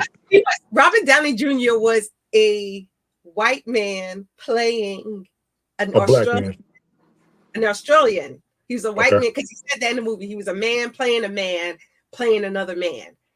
Yes. Meaning he was an actor playing an Australian playing a black man. That was classic. You can't get no better. Yeah, that shit was lit. Yeah, that shit was lit. We lost our child. Hey, Smoke, check the private chat, Smoke. Check the private chat, man. All right, let me see, because this is a train wreck. Let me see. I may have to re-spark this up. Let me see. Can I get? We're glitching very bad. Audio, everything. Yeah. I said check it. I ain't say read it to everybody out there. Goddamn. No, I wasn't reading. I wasn't reading. I was just saying that we glitching bad, y'all. I'm just saying that. I wasn't reading the chat. Damn. Nobody had to know. That's what I wrote too. Until you said it. They could have just been saying, no, obviously I was reading it. This is a Tropic Thunder moment, nigga. I'm like, bruh, I'm reading it. Obviously I'm reading it, but only me and you know I'm reading it. You like, damn, you ain't got to read it. I'm like, nobody knows I'm reading it. You're the only one that knows that I'm reading it. And you're the only one that said it. He's like, well, that's what I said. And I'm like, wait a damn minute. Yo, bruh. Yeah, that was crazy.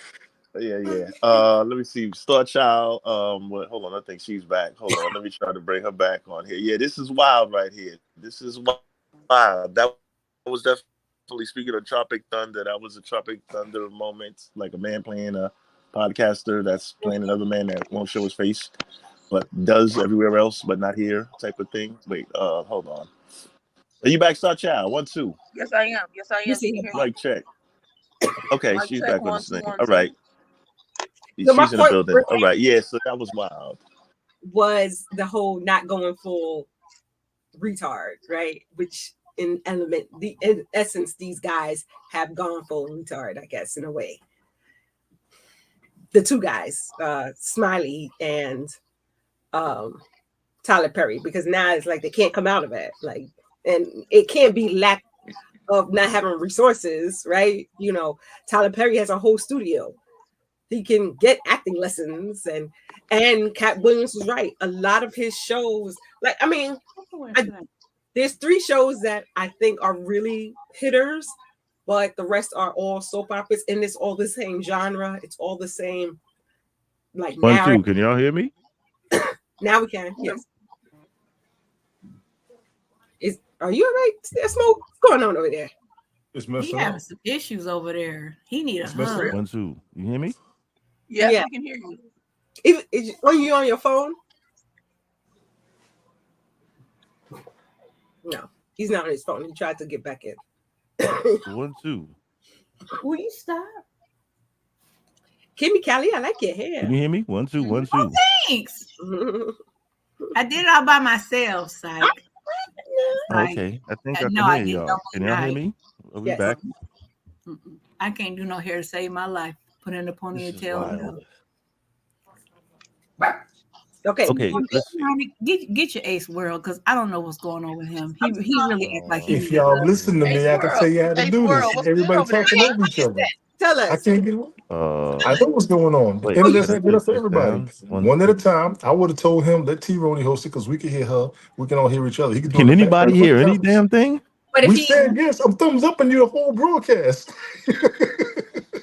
he can't give up his rights to me like in the other one where I I can thought he could. Oh, okay. That's what I would have suggested. Let you run it. And he the just come in on the side. yeah. I would have suggested that. We tried that before and it didn't work. Got you. Ace I'm World. all right. He went after Kat. I mean, he went after Ricky. He went after Tyler. He went after Sid. He went after Steve. And when he went after Ludacris, that tripped me out too. Yeah, where did that come from? You Because just talk about what he went through with people. because the reason why he went after Ludacris is because Shannon asked him a question about him being related to Ludacris, and he said there was an Illuminati ceremony, and they offered them both certain things. They both offered him like $200 million, and the light-skinned, ugly-faced wife. And then he said, "Look at Luda's career. He did the he did the Fast and Furious franchise." And he said there were 10 movies in, so he's made his $200 million. Got the light-skinned, ugly-faced wife. Yeah, to cut his sideburns. Tony T, do that again. Okay, so he said during the Illuminati, during the Illuminati ceremony, they were picking and choosing. He said they had to cut their sideburns. You had to do a thing for like $200 million was the cap. You got that light-skinned, ugly-faced wife. And Kat said no. Wow. Okay, now that you explain it that way, because I didn't understand the story. I guess the way he explained it. But okay. He throwing some subliminals about Diddy too. I caught that. He made subliminals, yes, because he was saying but what he did say that I heard that nobody really talk about is he said that, and he was very clear. He said the thing about selling your soul is that they have to make it look like it never happened. Okay. Okay. And he said there's a reason why there's a certain group of them that gatekeep. Like, I think he was talking about the ones that have the radio platform, Steve Harvey, Ricky Smiley, the ones who have been given a big platform, because he said these are the ones that are controlling certain things. And I'm not sure what his issue is with Tiffany Haddish. I got my own problem with Tiffany Haddish. I'm not sure what his issue is with Tiffany Haddish, but he don't like that heifer at all. He don't like not her. at all. He don't like her. Really? She was brought in by Kevin Hart. That's why. I remember That's Kevin why. Hart. He said that on there. He said that on there. First of all, I got the subliminal messages that he did, that Kat was saying, when he was talking about the whole male crew and having men around. And I mean, not to say he wasn't just talking about like Steve Harvey and them, but he was definitely talking about Kevin Hart too. Because if you think about it, Kevin Hart, if you have Sirius XM, Kerry Hart took over the Foxhole, right? And he's made it Hart or whatever it is. And all they do is just a bunch of guys and all talking, and all Kevin Hart is around guys, crews of guys consistently. You don't really not to say, Tiffany Haddish, okay, but it's very rare that you see Kevin Hart pull up a female. Well, do you know that Kevin Hart has bought the rights to Comic Demons and is about to reboot it? He said that too. That's what Cat Williams said. I think he's trying to keep comedy alive and trying to bring other comics in. I don't think it's anything other than that, personally. But it's so terrible because honestly, what happens? Okay, so he took over the Foxhole, right? He took over Foxhole. Now, mind you, Foxhole went down the same time Backspin went down.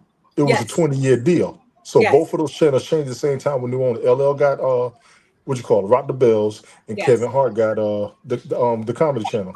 Right. Okay. Okay. So now listen. Time out. Real fast. Hold on. Sorry. Go ahead. Because with Foxhole, with the Hart station now, all it is, even though it's supposed to be him bringing up comedians, Charlie B. Outside, what's good? His comedy or his comedians, because like he has a block from like, I think from like maybe 5 to 7, it's Quake's house. That's and he did Earthquake too. That pissed me off. I like Earthquake. 7 p.m. to like midnight, it is the Heart, them, and this is every day.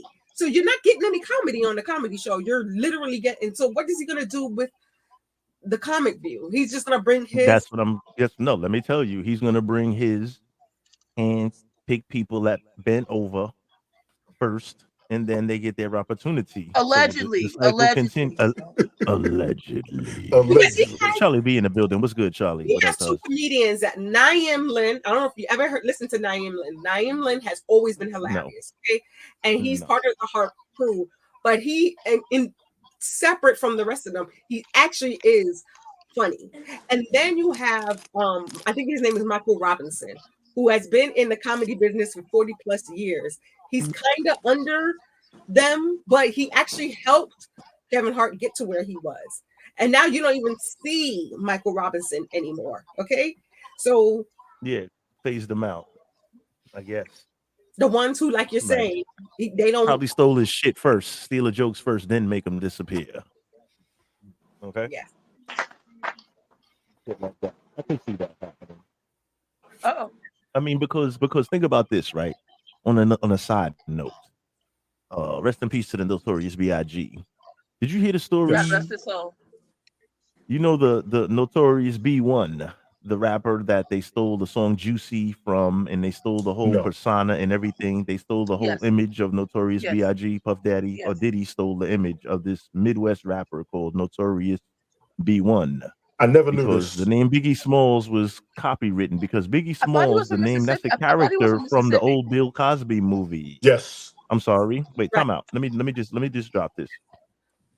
Biggie Smalls was a character from the old Bill Cosby movie. Okay, right. For those that don't know where that name came from. Okay, he was a gangster.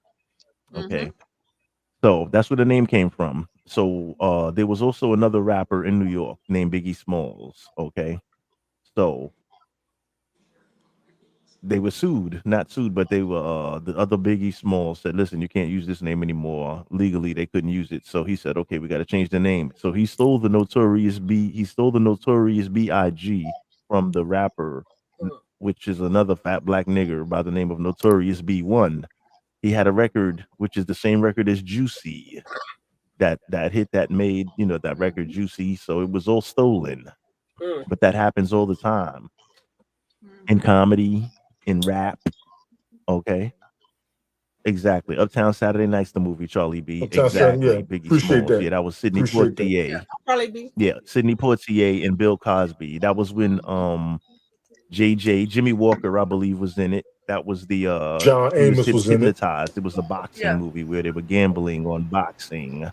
Yeah, several famous of our black heroes were in that film. But yeah, but that's the concept. But basically what I'm getting at is the theft of intellectual property, just like the people that stole the concept of the Sunday Night Smoke podcast. I'm going to look into that later also. But yes, that's the theft of intellectual property. You understand what I'm saying? So I'm going to cook on that. I'm not going to let that slide. Cook on that too. But yeah, so the theft of intellectual property takes place on all levels. You understand what I'm saying? So I'm bringing the floss. Bring the floss out on these niggas. Put the dog away. Put the dog away. We ain't get them niggas yet. Hold on. Put the dog away. Chill. Hey, PT baby. Get the dog when we get the dogs out on them niggas when we get them, and the fire hoses. Release the dolphins on them Negroes. Treat those Negroes. Are they Negroes? Tironi, are these Negroes by any chance? Yes, they are, right? European? They're Negroes. Yes, they like Oh, our age. man. They like it's the whole. Get the tar and feathers out. We gonna get us some niggas. The only thing is that they're in a room. I remember it was like a room. Yes, they have like a set. Oh, okay. We don't need a set. This is the set, God damn it. But it's all good. I'm gonna pull up on this shit one of these days. We're gonna be the smoke set. I'm gonna take a look. I'm gonna take a look at that realistically. But the theft of intellectual property is pretty much what we were talking about.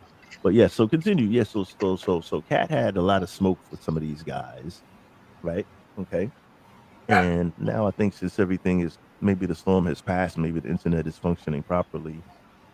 If you'd like to see any more of this, hold on. Let's see. Yes, I need to hear him. I need to make this happen. He dropped one thing I need to say about Cat Williams. I need to bake this right here. As y'all say, I need to cook this right here. Cook on it. Mm-hmm. When Cat Williams was talking about certain things, he likes to. He has very good wordplay. He has great command of the King's English. I know that there's a lot of exaggeration in what he's saying, but I don't want people to miss a lot of truth that was dropped and a lot of understanding about how he functions. Cat does not do a lot of interviews. He is very careful and strategic about where he goes and what he says. He's not doing this to boost his ticket sales, I don't believe, or any of that. All that is happening as the backlash. I believe what me and Kimi Kali both said at different times. I said the same thing. I think he's tired of people with his name in their motherfucking mouth. And all three of them people that he spoke about the hardest had the most to say.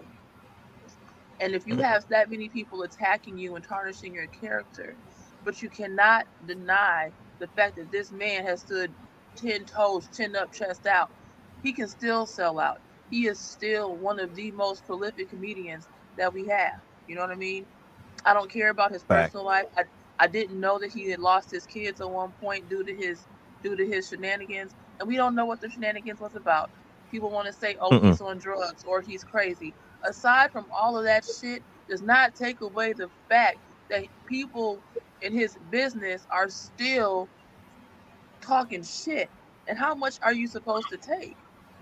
On top of the fact, too, no, I agree with that 100%. And I will say this too. We need to get to the part where he looked Shannon Sharp in the face when he was talking about Jonathan Majors, because he threw shade at a whole bunch of niggas when he said for 2 years the studios tried to convince women that Jonathan Majors was a handsome dude. This nigga looked like a slave. So you trying to tell me you like niggas that come from the 70s? All niggas look good then. You understand? He did that. Because let's keep it clear. Oh man, Shannon said Sharp Steve Harvey needs to be roasted. He's a fraud in comedy. Said, well, Shannon Sharp is, and he said it to Shannon Sharp's face. He said the same.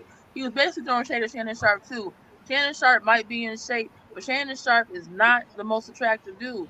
But what he also said to Shannon Sharp that everybody missed it went over their head. Nah, that nigga look like Mr. Ed. Two things Cat said. Two of the most prolific things he said that people are quoting to this day. He said, your unnatural allegiance to losers is unlike you. Woo! Bars. Your unnatural allegiance to losers is unlike you. He was coming at Shannon Sharp real hard. Well, no, because this is what happened, because he felt that he let these.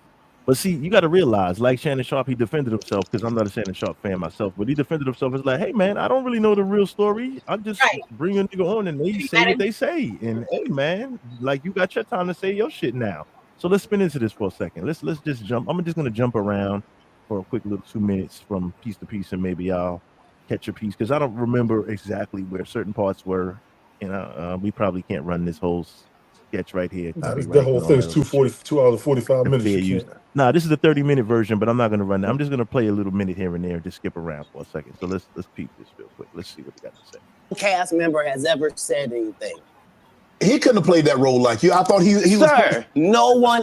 Why no? He was with KD. He beat up. Never saw me put on a Santa Claus suit. We got a wardrobe department. They made a Okay. And then stole everything Mark Curry had. Now, Steve. Wait, let's get on this Steve Harvey. Yeah, that's a heavy topic too. That was a heavy topic. Because he's a liar. Nobody knows why liars lie. And that's why I had to come on the program. Cedric did the same thing. Cedric told you when you asked him, did you steal Cat Williams' joke? Yeah. He said it don't line up. How it don't line up that I did it on TV in 2018? You came to see me at the Comedy Store do it in 2019 and then did it on the Kings of Comedy. Like, what does... He meant 1998 and 1999 instead of 2018. He did stand corrected later. I just wanted to clear that up. Go ahead. Doesn't line up. This is a televised joke that Mark Curry helped me punch up and get to the level that it was. The same Steve that went to go watch Mark Curry do his whole sitcom and then stole everything Mark Curry had. Now Steve got... We talking about that hanging with Mr. Cooper, and then next thing you know, you have the Steve Harvey show, which was a complete copy. Let's continue. At a sitcom where he the principal and he wear a suit and then he gets this high top fade, making all black men think he got the best lineup in the business, and it's a man unit. Then you ask him, why you not a movie star? I didn't want to be a movie star. This the same Negro that hated on Bernie with this same thing. Yeah, I didn't want to be a movie star. No, you couldn't be a movie star. Oh shit! Yeah, he burned him with that one. That was good. Everybody can burn Steve Harvey. And Smoke, let me jump in on this. It was about a year and a half ago when I was on Information Man show. We were talking about best black comedians. A lot of people on the Information Man show didn't like Steve Harvey. Information Man didn't like him either. They call him a coon on the screen. A lot of people got beef with Steve Harvey ever since Kings of Comedy. I've been hearing more against him since the Kings of Comedy more than anything, straight up. That might have been the last draw for a lot of comedians to work with him. Go ahead, bro. No, it worked both ways for him because it made him more and more popular, but then he kind of got exposed kind of to an extent. Maybe he did with the Kings of Comedy. It made him more popular on a commercial level, but then on a like straight up comedy, as far as people respecting the craft and what he does, people were like, he's kind of corny as fuck, but whatever. I will say this: after the Kings of Comedy came out, there were interviews, and the movie version of Kings of Comedy that we saw, Bernie did before he passed, did several interviews saying that Steve was upset that was the show they picked, because Bernie closed it. Because they would rotate. I heard that too. Because every show they would rotate who got to close, and the one that Spike Lee chose to use as the movie was when Bernie closed, and Steve was pissed. Okay, because he was the funniest one. He deserved it. Yes, got it. So that version of the Kings of Comedy, Steve has always had an issue, and Bernie has even said that there was even during that section of the tour, there was a lot of tension. Like he said, Bernie said they would be playing cards. They didn't ask Bernie to come play cards. They didn't kick it with Bernie in the hotels, and Bernie had to ride places by himself. He said it was very clear that Steve was trying. It was a personal thing. Yeah, trying to shade the dude. Facts. Fact though. Let's roll back into this for real. There are 30,000 new scripts in Hollywood every year. Not one of them asks for a country bumpkin black dude that can't talk good, baby, and look like Mr. Potato Head. There ain't none. You would have to have range. That was some real shit right there. I'm sorry. That shit was real. That shit was real. Like, yeah. Wait, time out. For those listening to the program, time out. For those listening to the program, please like, share, subscribe, hit that like button. That helps the algorithm. Let me see. Let me pause for station identification. Do you see his face right there? He mean that shit. That's all me. Go check my boy out. You know what I mean? For sure. It's called the Sunday Smoke Podcast. That's how I know you're a little bitch. Because it don't have nothing to do with that. So I'm going to keep using smoke. And my podcast is not called a smoke show. My Tuesday show is called the Sunday Night Smoke Show. That show that we talk about. All right. We're tuning back in at 8:45 p.m. Let's get back at it, y'all. So what were y'all saying? Go ahead. Go ahead to pull station identification. Go ahead. Go for it. I was saying that, the whole OBKB, unfortunately, for most of us northerners, that's how it sounds, unfortunately. It sure does. South. Continue. Look, T-Roni, look, y'all hold it down. I'll be right back. Let me take this call real quick. Hold it. Y'all hold this shit down. Should I let this play, or y'all want to talk for like 2 minutes? Y'all want to keep rolling? Let him talk till you come back, man. We'll talk till you come back. Go ahead. Y'all hold that down. Go ahead. I'll be right back. Go ahead. Smiling thing, like how you said there's just certain things that I guess. Yeah. I mean, first of all, I didn't understand. Thank you, Star Child, for explaining, because I didn't understand that part and what he was saying as far as the closing out of the show. So that made a whole lot more sense to me now. But the whole that whole OBKB and that whole country thing, people like him for that. Right? Charlie be outside. You something else, dog. What did you say? I missed it. Charlie be outside. His head going ham. And honestly, Charlie B. I want to jump in when you finish, for real. He wrote the letters OBK. See, I can't see the YouTube chat. I can't. Yo. Go ahead, Tony D. Yo, Charlie B. If you was at the performance in Charlotte, I would love to ask you how it went. Talk to you about it, because I know when I went to the theaters and saw it. I got to say this: Steve Harvey wasn't really that funny to me until I saw Kings of Comedy. To find out that he stole those jokes blows my mind, because to me he really wasn't that funny. The funniest thing was when he was getting on Ray Caruth. I thought it was messed up, but that shit was hilarious. So he did his part. Cedric did his part. DL did his part. Bernie, listen, when Bernie came out, we was already laughing. That's the crazy part. I was in the theaters. We was already laughing. Matter of fact, halfway through his performance, I had to get out the theater and walk outside to catch my breath. Wow. I was crying. Bernie was hilarious on that damn show. He really was. And then he did the damn school bus driver, the motherfucker over there. Then he did the milk and cookies took me out. That one took me all the way. Do you know what took me out? Do you know what took me out about that set at the very end when he said, "Don't be scared of the word motherfucker. It's a noun, a verb, and an adjective." Yes. And I got you, Charlotte B. I know that was it. I know they were in Charlotte. Have you seen that motherfucking Bobby? I swear to God, when I see that motherfucker, I'm gonna kick his motherfucking. I'm gonna bust his motherfucking. There was no doubts in the world that the king of comedy was Bernie Mac at that time. Yes. Like, unless you didn't watch Def Jam or any other shows like. And I will say this: being from Chicago, I used to see Bernie in the clubs before. I was young; I was in my 20s, but I saw Bernie when he was still doing local clubs. And it's not just his movement; it's just his facial expression. He's always had the expression on his face. He's always had that same tone. So, for me, it was crazy watching him blow up, because when we first saw him and he was doing some of the jokes he did on Def Jam, like his whole I never had no pumpkin pie. He was doing that shit way before that shit. I saw in Def Comedy Jam. He came to Tuskegee and was live there and tripped us out of that motherfucker. It was him and Adele Givens. I forgot who else was there. They was all hilarious. He said, the woman asked me, "Does pussy taste like pumpkin pie?" I don't know. I never had no pumpkin pie. You don't understand. You know what I'm saying? Man, it's like a comedy, a kids show. He has a kids show, right? Like it's a family show, and it's just as hilarious as his stand-up. Because when he's talking to America and explaining, even on his show, he said, "America, don't get mad at me. I believe in corporal punishments." What he was talking to America about is, I am not going to change who I am. Remember the episode he was talking about busting their ass to the white meat? He said, I'm not gonna not be who I am for you, America. This is what my household looked like. Yeah, he said that. And how do you have Kings of Comedy and don't show Paul Mooney, rest his soul, who was out at the time? I'm sorry, Paul Mooney at that time was the epitome of comedy. Of course, Paul Mooney probably helped most of them write their jokes or develop their stage presence. Paul Mooney has some of the funniest bits I've ever seen in my fucking life. Paul Mooney will make you pee on yourself.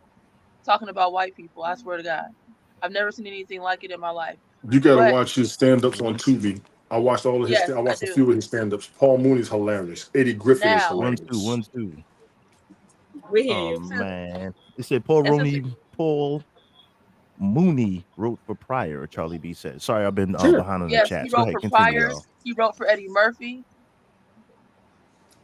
Paul Mooney did a lot of. He wrote some of my shit back in the day. He wrote some of my shit back in the day. Paul Mooney helped. Paul Mooney wrote for Eddie Murphy. Keenan Ivory Wayans and Paul Mooney and Robert Townsend wrote most of Eddie Murphy's jokes for Raw.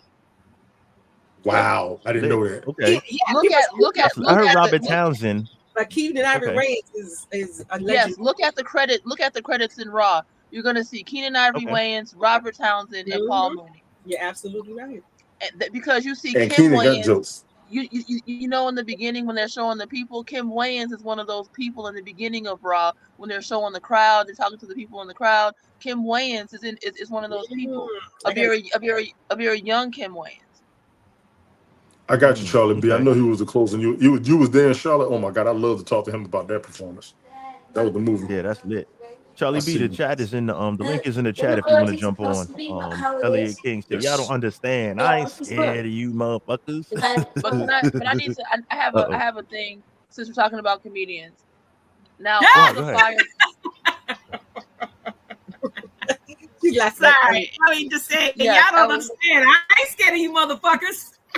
No, absolutely not. So since we're talking about comedians, and I want to revisit this, and I know that everybody has a time and a space. Monique told us 2-3 years ago that Tyler Perry and Oprah Winfrey wasn't shit, but it took Taraji crying on TV during an interview for people to actually pay attention and listen.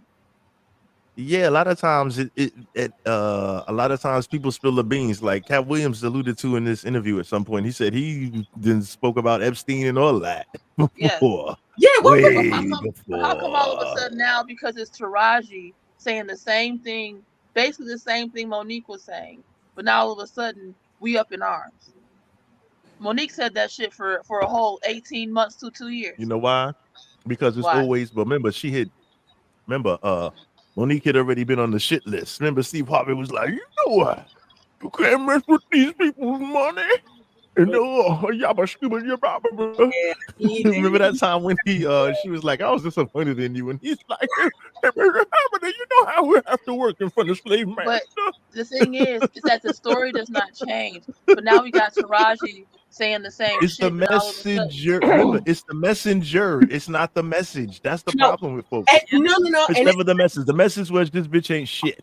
Monique said this bitch ain't shit, and this nigga ain't shit, but because Monique said it, it wasn't valid. But then when somebody that's a little more, now it's like, oh yeah, you're right. Because they need conspiracy and they need to drag that movie down. You know, anytime Black people we try to put something out there, they have to pull something out. I mean, I'm not saying Oprah ain't doing her dirt and it wasn't a toxic. I never liked Oprah like that, I never did. but I just find it surprising that every time a Black movie, especially one that you know it's going to be a hitter, there's always some kind of thing around it. Why was that going to be it? Now let me ask you a question. What would make you think? Come out. Let me. What would? Excuse me. In the Black community, was The Color Purple really going to hit this time? Because people were in uproar about it. Because the first time, this kind of was the Color Purple, whether you believe it or not, was another one of the catalysts in the war against Black men. Okay? Yes, it was. It's the very beginning. So let me break it down. Women don't look at it this way, but I'm going to break this shit down. That's the fact. War. This was the beginning of the war, the battle of sexes, publicly. Okay, the man versus Black woman war began with that movie, whether you believe it or not. And you'll understand where we are today, right now, with this women and men ain't shit and the this and the that and the independence and the skibbity bibbity bibbity and all that dumb shit that we're hearing. This was the catalyst in this. It was one of the real gaslighters in what we see today in the breakdown in the Black community as far as relationships between the man and the woman. But I digress. You know, that's just my opinion, because this is opinion radio, ain't it? God damn it. But let's if I could throw in on that T-Ronnie before you start, I want to say it's going to be the Color Purple. Let the man shine on this about this Color Purple. I want to say we don't think it was going to be a hit. I think it was going to be a shit. But continue. It's going to be. Go ahead, Tony. It was going to be big it was going to be big for the black women. Black women love that movie. I saw that movie in theaters when I was a kid. I remember when it came out. I didn't like it because it made black men look bad, in my opinion. It made it like all we did was use women and abuse women, which I personally disagree with from my aspect. But it was a very big hit. Another movie that was just as bad, in my opinion, was The Women of Brewster Place. That movie was just as damn bad. It didn't get as much press though. They were good. They were good movies. Can I get the one thing? No. They were good movies. They made a point, but I know they were going to be good. Next, T. You got next, Ronnie. Go ahead, T. Go ahead, T. I'm good. You got next, Ronnie. No, go ahead, Tony. No, wait, time out because before this savage onslaught of before this begins, I'm joking. Chill. Time out. Hold on. Hold that thought for 1 second. Charlie B says almost every man in that movie had a negative image in the original Color Purple. We're talking we just wanted to, take the opportunity to say fuck you, Oprah. Okay, go ahead, T. Ronnie, go for it. Both of those movies are based off books that were written way before the movie. If you ever read, I understand that. We know that. I don't read that shit, but we know that. I just said when that movie came out is what I said. What I was alluding to earlier. When that movie came out, that's what it was like. Because remember, the majority of people don't read books. Unfortunately, right? Most books are screenplays. I mean, most screenplays are adapted from books, right? So anytime I see a movie, I assume that it was already a book. You're just assuming because the high percentage over the majority, I'll say over 51% or over. So, okay, but most people don't read books. Over the majority, 51% or over of Americans probably don't read a book unless it has something to do with school or work. You understand what I'm saying? Something mandatory. People usually don't casually read. Some do, some don't. The majority don't. So they would have never known that this comes from a book or whatever. But this, I mean, black man has been public enemy number one since day one. So it's nothing new, but I'm just saying when the movie hit the screen, when it hit the big screen, that's what I'm saying as far as that. So go ahead, Ronnie. Thanks for clearing that up though.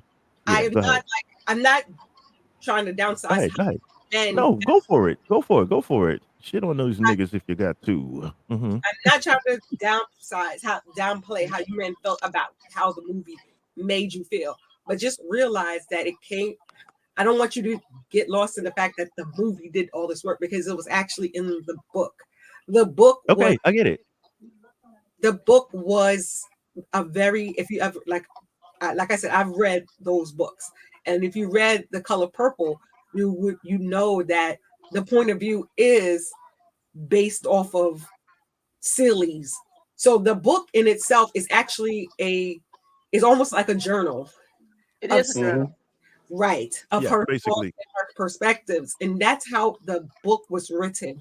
And so the movie gives you that outside, that whole perspective of it. So I understand you guys felt a ways about the movie. But just remember, it does come from a book. Yeah, I remember that. I put up the church finger for here. Here comes the avid reader into the chat. Go for it. The Color Purple was also set in the early 1930s.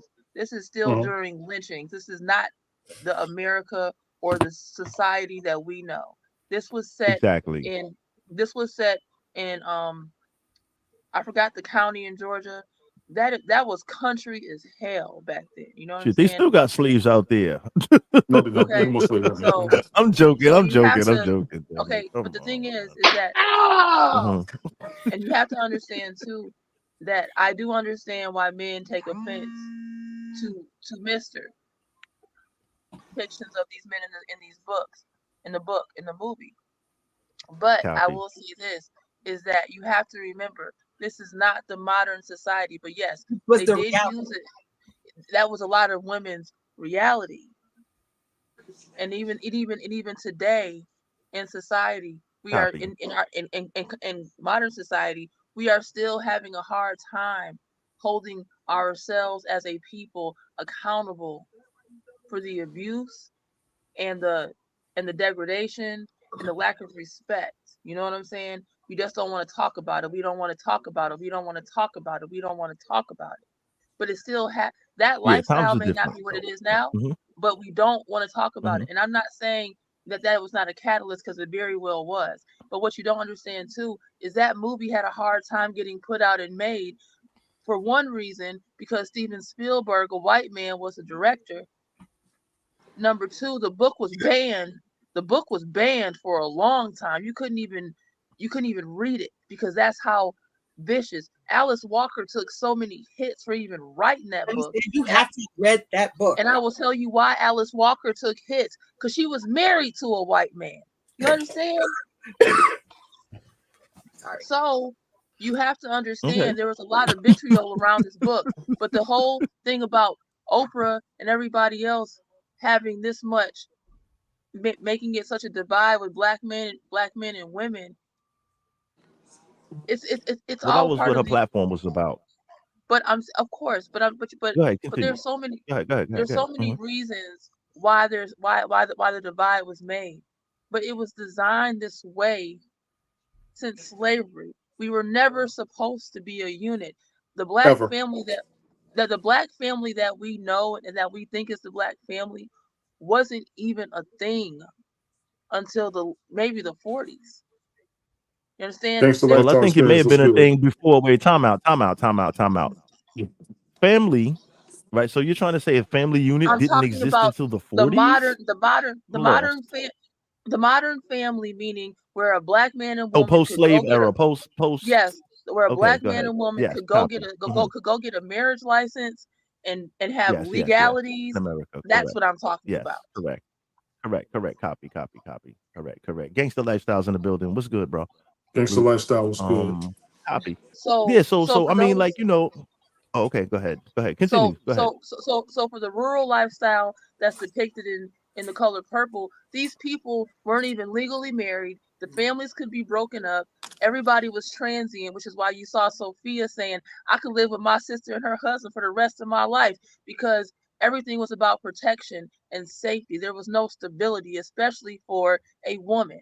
You didn't have any. When Sophia, my classic line that I've always said is classic and that people miss, when she said, I grew up in a family of men. I had to fight my uncles, I had to fight my daddy, I had to fight my brothers.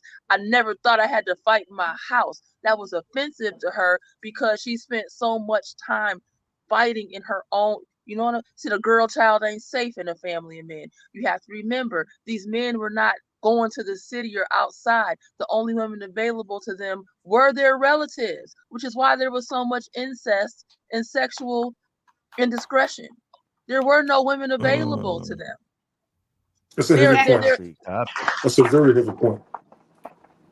So if you are a girl, so if you're a girl child growing up in rural Georgia and you got a house full of men and you the only vagina walking around,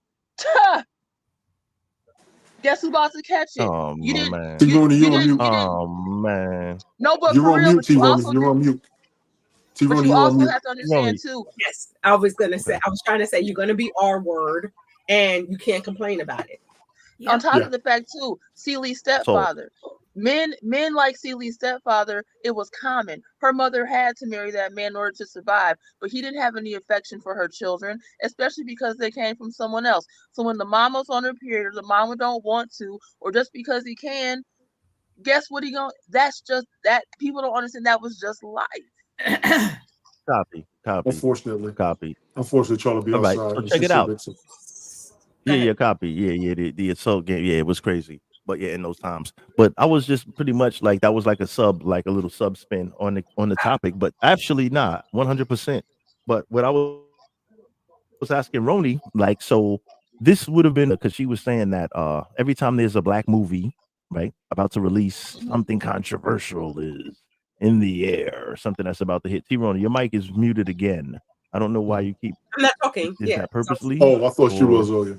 T-Roni, you're muted again. I'm gonna unmute you. No, I you're can muting hear yourself, y'all. I guess. Okay. Yes, we can hear you. Oh, okay, copy. Okay, no. I was just looking. I was looking at an icon just in case you had to respond.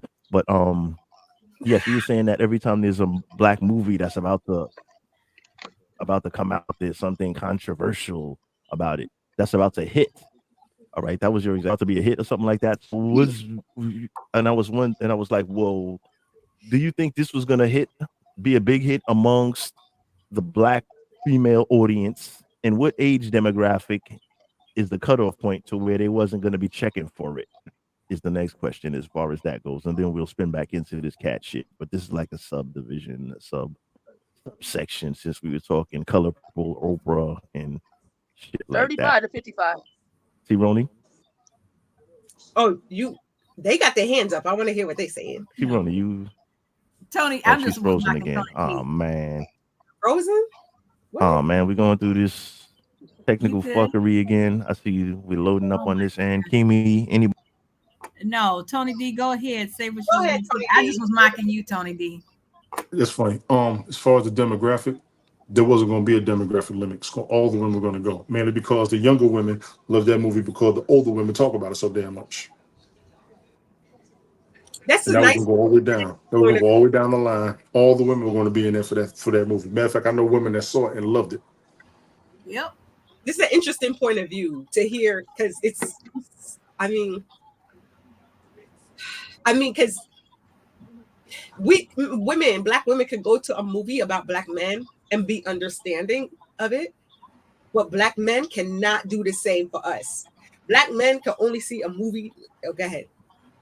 No, I was going to let you finish. I just wanted to go when you was done. You finish. I'm going to wait till you finish. Go ahead. You got the floor, bro. Because, like, I'm just trying to understand why you would think only black women would go see such a picture. I mean, not to say that we're going to go, because it's not a love story or anything like that, right? There's nothing about. I mean, I don't know. Tell me Sugar and Silly didn't love each other. Let her finish, man. Dang. I'm sorry. It's not a love story. We're not running to that theater to go see the scenes and the things that happen to these women. That we're not running to go see that.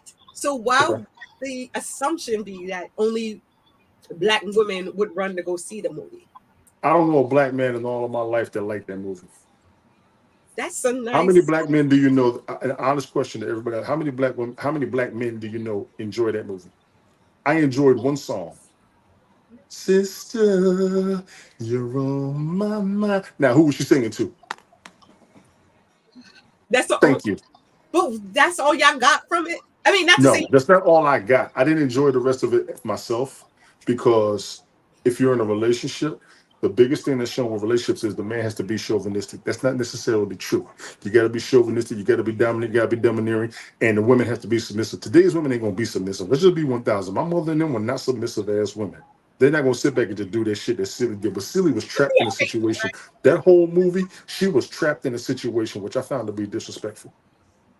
She was trapped. She couldn't do shit. Somebody else had to come save her and it had to be another black woman. They stole her sister. She wouldn't get the mail. She didn't know if her sister was still alive. Her sister had to go to Africa, damn near go through all their rituals, which thank God she made it through based on the stereotypes they got on Africa. And then another woman had to come in, see what was going on with her, stop her from killing him, and then try to free her to get her mind back because she was so damn brainwashed or stuck into submission instead of her own independence. There was so much that this is just what I saw. And like I said, I saw this when I was a kid.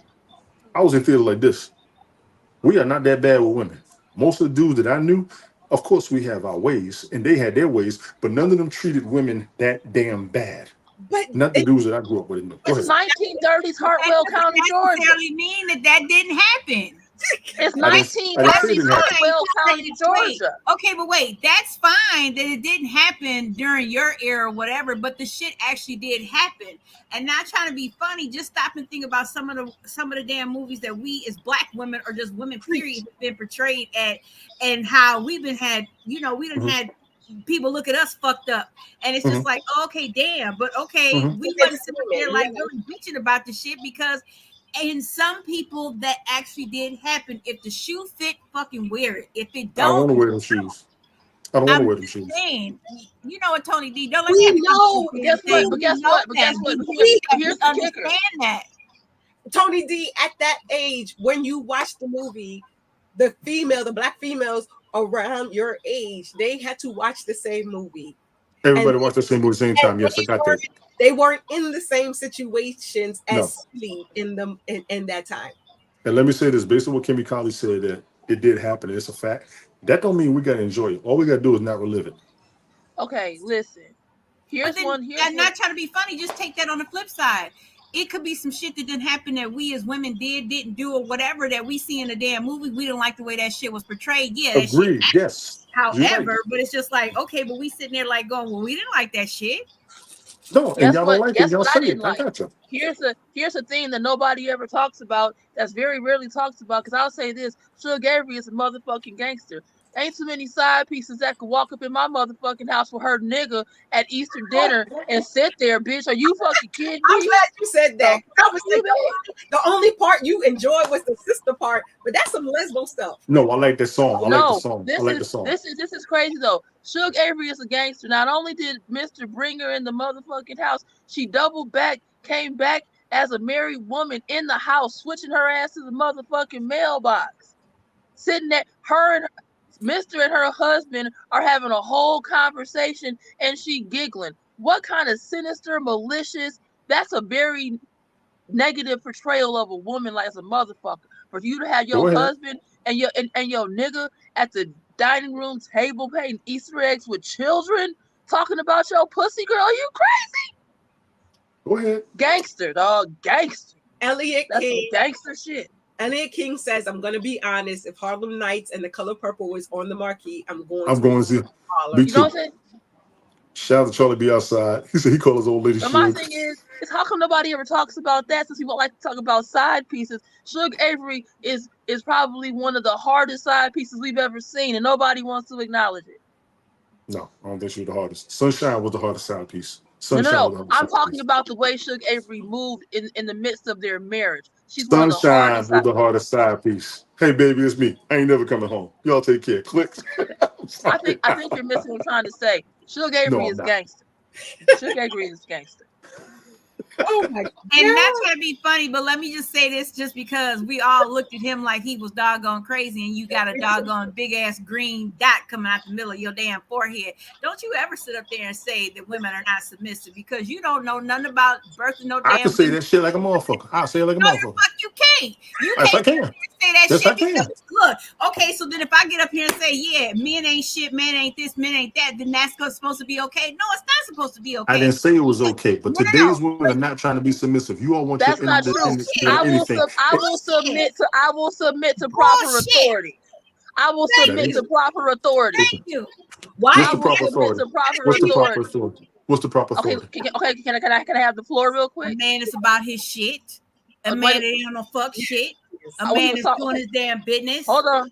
Hold on, keep. Okay. Shit, y'all done got my pressure today. I need to get SundayNiteSmoke Podcast. Like, share, subscribe. Let's do this. Let's do this. Come on. A man who can express himself even during hard conversations or through his anger and still be able to perform actions that are necessary, as in you are still able to serve and perform even when you're angry. A man who is gentle and calm enough and has enough emotional intelligence to still be able to understand that there are more emotions than sadness and anger. A man who can understand what disappointment, regret, you hurt my feelings. A man who can say to me, baby, listen, I got a plan right here.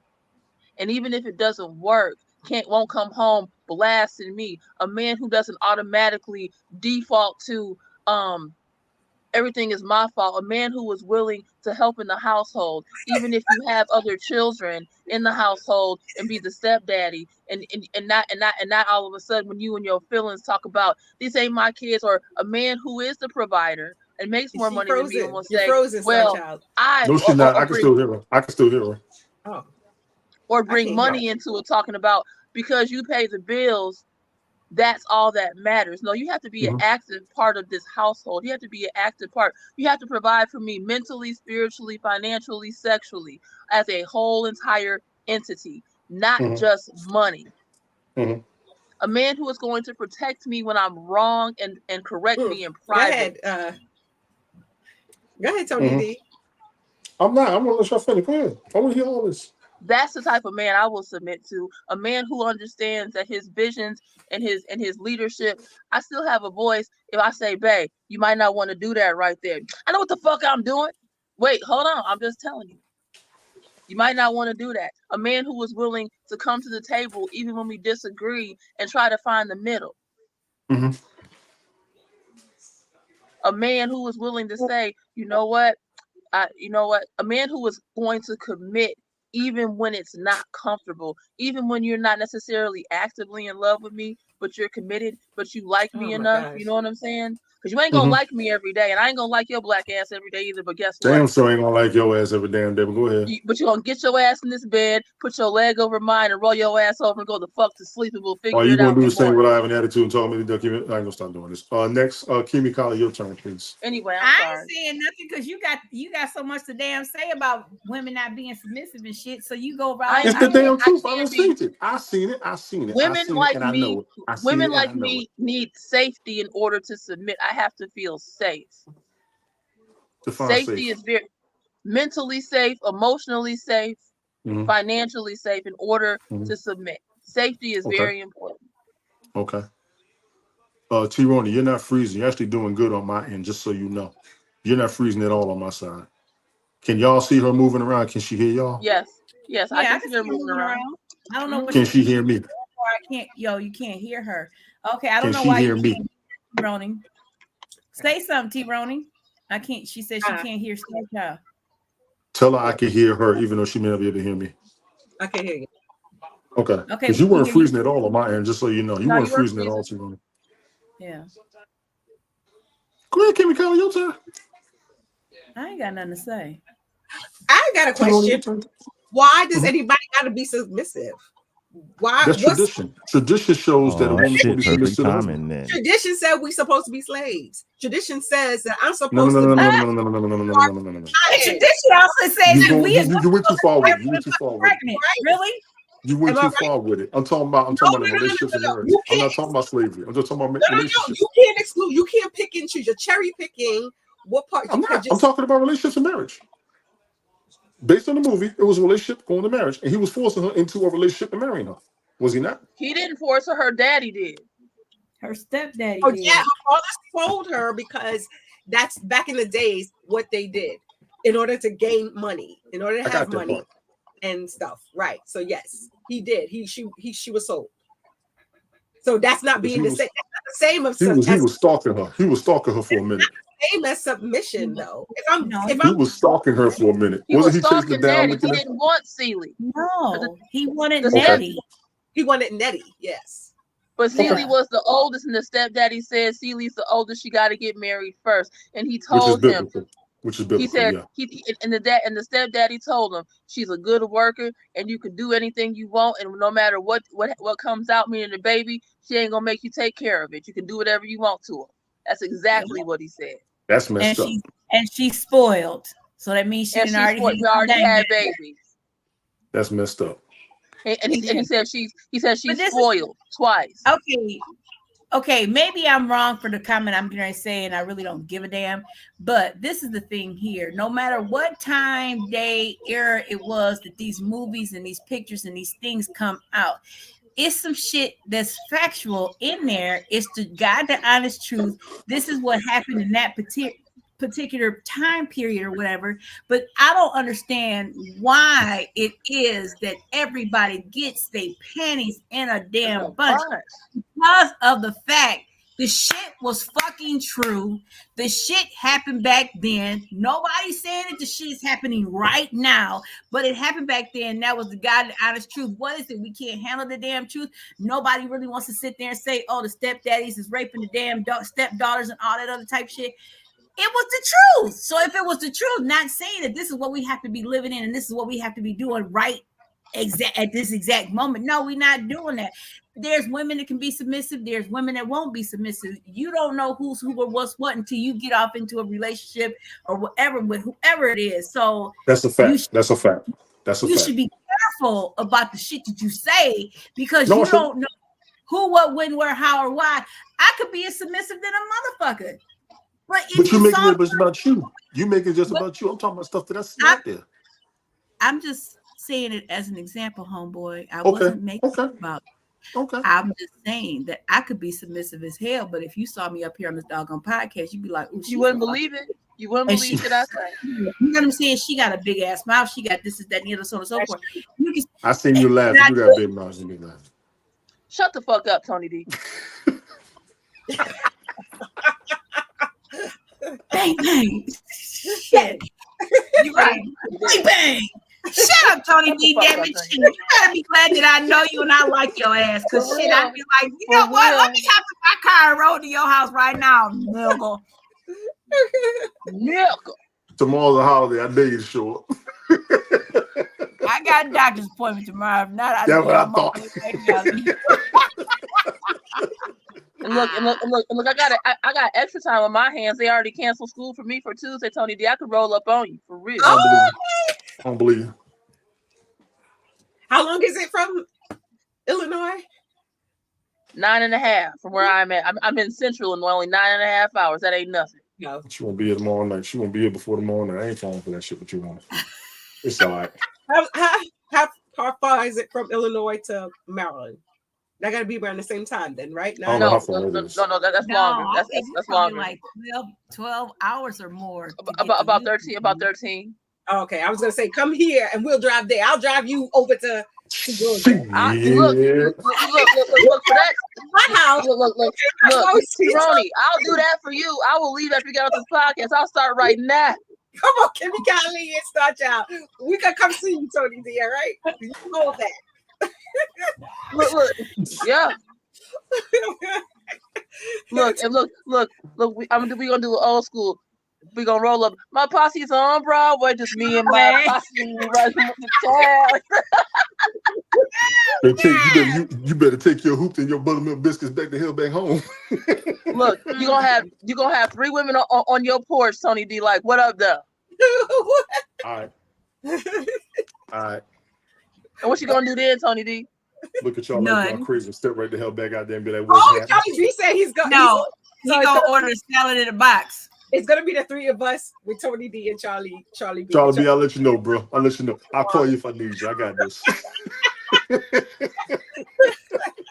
all right. Sure. There's still 3 to exactly. It's still a 1-on-1 fight. I'm gonna take Charlie B out. By myself.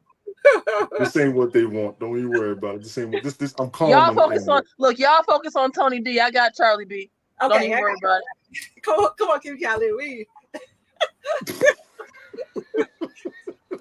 Callie. Tony D ex-military. Y'all double team him. I got Charlie B. Say what you want.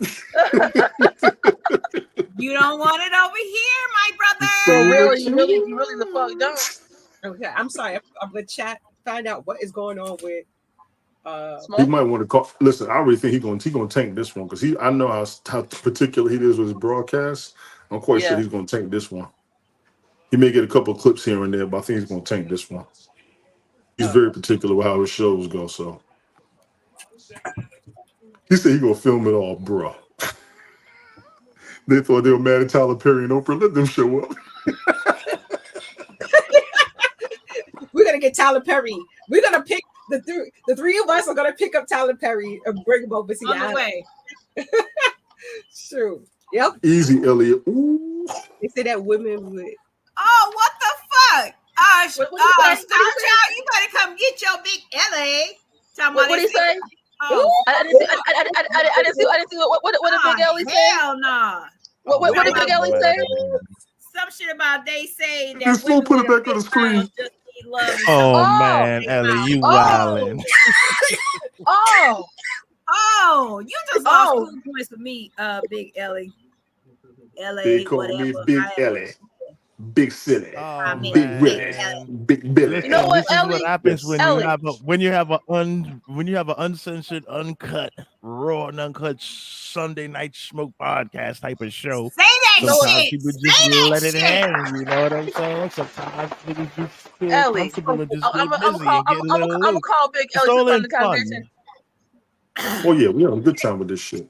That's crazy. They call me Big Ellie. And Big Silly, Big Willie. No. Ellie, bring your ass on the. Look. All right, Big Ellie. Hold on. The link is in the chat room. Big Ellie. Look, she was all fun and games till the eggplant came out. This shit got real.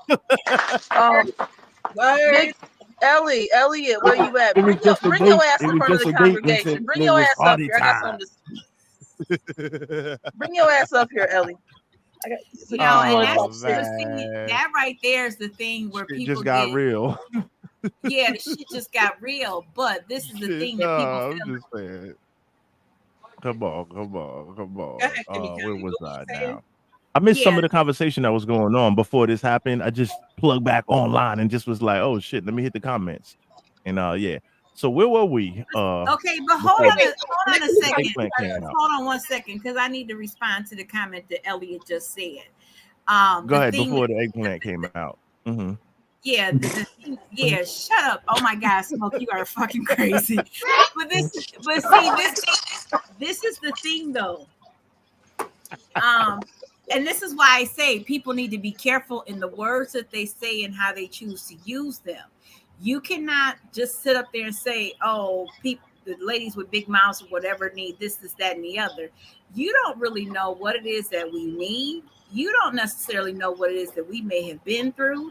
You don't know what it is, why we say the shit that we say, because some women have been quiet way too long and have kept their mouths shut and not speak on a whole lot of different things. And we to the point now we like, fuck that. I need to say what the fuck I feel. I need to say what I'm feeling, whatever, however it is. It makes no difference. Yeah, maybe I can suck a dick up and hiccup, but that's beside the fucking point. That does not necessarily mean that I need something in my mouth. I am how the fuck I feel. That ain't got shit to do with it. Shit, and not trying to be funny, I commend any woman that can open her mouth and speak and say what's on her mind and say what's really going on, because it's been too many damn years and too many damn times that we've all sat there and just shut the fuck up and not say nothing. And yeah, good. It's all love, but I'm just, hey, you on one side of the coin, I'm on the other side of the coin. You got to be careful with the shit that you say. And it could be all love, and I'm not mad or nothing like that, but I'm just telling like a TIA, okay? Because it's just like, come on now, give us a damn break. We have been quiet for too damn long, and I'm so sorry. They hate to see me and my mouth coming and ask me if I give a damn. I sure in the hell don't, because as long as I still got breath in my damn body, I'm gonna say what the fuck it is I need to say, because I've been quiet for too damn long and I've let too much shit slide. So yeah, there. And I don't need love. All these testimonies up in here. Here's the collection plate for all the testimonies we done had tonight. Y'all need to contribute to this shit. It's offering time, niggas. Also, to hey, yo, hit the cash app. Hit the cash app. To piggyback off, joking. There is no cash app here. Go ahead. To piggyback off what Kimi Kali said, I know that I will always be probably. Kimi Kali knows me the best and most personally, and she's actually seen me be like this in real time. Yes, I run my mouth, but I don't run my mouth for no reason. But I will never, ever, ever, ever quiet myself or dim nothing. I had to learn in certain circumstances to be quiet. But guess what you ain't never gonna do? Shut me the fuck up. I promise you, I always got time. Look at my wrist. I got time today. Fuck it. I'm crossing the line today. Don't play with me. I'm not the two or the three. I'm the one, bitch. Don't do it. Don't do it. Shit. Don't do it. Shit. We got Eli on the panel too. But wait, we got Big Ellie on the panel. Trying to act like Debo, because when he leave, I'll be talking again. You know what I'm saying? But one thing about me though, I'm not a bully. But what you're not gonna do is get to talking to me crazy and think I'm just be like, you know what? Okay, nah, motherfucker, you crazy? I lost my fucks in the 90s. I lost my fucks maybe late 80s. I didn't have a space not to have any. I had to use my mouth. My mouth was my first line of defense for a lot of shit. But guess what? Guess what you're not gonna do? Tell me to be the fuck quiet. Y'all have a little too much. I'm not ever gonna do it. I lost my fucks when I turned 40. What's happening with you? Salute to Ellie for the first time on the panel. Good, what's good? How y'all doing? Chill. That's Elliot on there. For sure. This is Sunday Night Smoke. We get results instantly. God damn it. This is instantly. Hey, Ellie. What up? What's good? Salute. What's going on? Hey, wait, before we go any further, why y'all get upset about my comment though? Why y'all get upset about my comment though? I'm just saying it was nice. It was a nice comment. Why we get upset? Why did the ladies get upset? Oh man, they could answer that for you, bro. Because of the fact that we are sitting up here and we are talking, we're saying our opinion, and we may be saying big mouth things or whatever, however. And I don't know if you was necessarily saying that to us, period, but it's the point of the fact that we sitting up here, we talking and we saying what we feeling, we saying what that. And yeah, you could be saying, damn, they got some big ass damn mouths, and this is why they hate. No. Wait a minute. Wait, time out. Let her cook. Let her cook, and then you get chill. Let her cook, and you can respond to that because then you can let her know in the context of what you were making a statement. You know that you are not directly talking to us when you come back with the comment of, oh, okay, they just need to be loved and they need to put something in their mouth. I got plenty to put in my doggone mouth, and doesn't necessarily mean that I'm gonna be running around. I'm joking. Sucking dicks and all that. You didn't mean eggplant specifically. Well, go ahead. Clarify what you were saying in the chat. Go ahead. So we can go ahead. Okay, go ahead. I get your viewpoint. I respect it. I understand it. I understand. I get it. Y'all don't know me. Y'all don't know where I was coming from. I get that. I give you that guidance. I give you that credence. But listen, it was all for love. Like that's all it was. All I'm saying is beyond whatever you got to say. Hey, say what you say it on your chest. Whatever's on your chest, say that shit. By the time you get done, I'm gonna look you in the face and be like, "You sure do got a pretty mouth," and that's gonna be the end of it. That's all I'm saying. That's all I'm saying. That don't mean I didn't hear what you said. That don't mean I don't respect what you said. Like everything you said was true, but I'm just saying you up there, saying what you're saying. I'm like, man, she sure is talking, boy. That's some pretty teeth. We got Cat Williams over here. All good, man. I'm just saying. I didn't expect that. Well. Y'all wanted me to come on here to clarify, so. Okay, thank you for coming on there. We appreciate you, Big Ellie. Big Ellie. You don't have to hop off. You can stay on. Yeah, you can rock. Yeah, rock out, bro. I mean, I don't know. We got one young lady over there about to fall out of the chair. The other one keep putting her head on the table. I'm kind of afraid what's gonna come out of my mouth next. It's all good. I mean, this is for grown folks. We have tough skin here. This is what we do here. We have fun. with it. Nobody takes anything disrespectfully or nothing like that. It's all from a place of love, like you say. It's all good. Rock out, bro. Let me holler at my big bro over there, the fellow bald headed guy. That's Tony D. Tony D. Right. Tony there. D. Nice to meet you, brother. I feel what you're saying. I feel what you're saying on the fact that a lot of women may not necessarily be submissive, but I think, and this is just my honest opinion, it really comes down to your choice, brother. I'm not saying that every woman out here is going to be submissive to you, but if you know that one over there is talking crazy, that's not going to mean the other three over here going to be talking crazy too. Well, here's the kicker. This is the aspect of where I was coming from. A lot of women today, even though some of them may be submissive, from what I've seen at my age, and I'm 51, I've seen a lot of women, they'll be submissive, but they want their independence eventually. They want to have their own, they want to be their own selves eventually. They want to be able to live their lives, not necessarily be at home. So when I say that, they may do it, but there's also women out there that ain't fucking having it. And I've lived in 4 different states for at least 10 years apiece, and I've traveled to others. A lot of women today, they're not just trying to sit home and be housewives anymore. They want to have their own. They want to have somebody who's going to be a partner to them more than a dominant over them. That's a lot of what I was saying from that aspect. So then what do you think is the cure all from there? Is it on us men to pick better women, or do we need to educate women on something, or do we both need to come to the table and have a discussion? People got to let each other be themselves and be happy with each other in the process. That's the hardest thing out there. Or just don't fuck with them. Right? I mean, you pick and choose who you fucking with, right? Like if you you do. You pick and choose who you fuck with. Much, yeah, like I've let me squeeze in. Go ahead, T-Ronnie. Go ahead, and then I'll take. No, go ahead, T. Go ahead. I'm sorry. Go ahead. Come on, Ace World. We haven't heard from you, Smoke. All right, all right, yeah, because my technical game is jammed up, but y'all lit, so y'all doing your thing. But like when it comes to that, right? Like, you got to let people be them. Like Tony D was saying, and sometimes it's all about chemistry, right? And sometimes like too little or too much of one thing may fuck up the chemistry. Too much mouth may fuck up the chemistry. Too little mouth may fuck it up because that means they don't know how to communicate. So it's either under communication or over communication that can stink up the game. You know what I'm saying? That's what it ultimately comes down to. But personally, people I'll pick and take. choose. Go ahead. I'll take I'll take over communication over under communication any day. Facts. I used to say that. Nah, because see, no, but see, peep game, no, because you see, if it's over communication is good because you're really getting to see the person. Under communication is still like, well, you know what, Ace, you told me that about 2.5 years ago. I remember you telling me that specifically yourself. Know what I mean? I remember you telling me that 2.5 years ago, for real. Over communication can be good. It'll let you know. I mean, you want people to let you know more than you figure it afterwards. Yeah.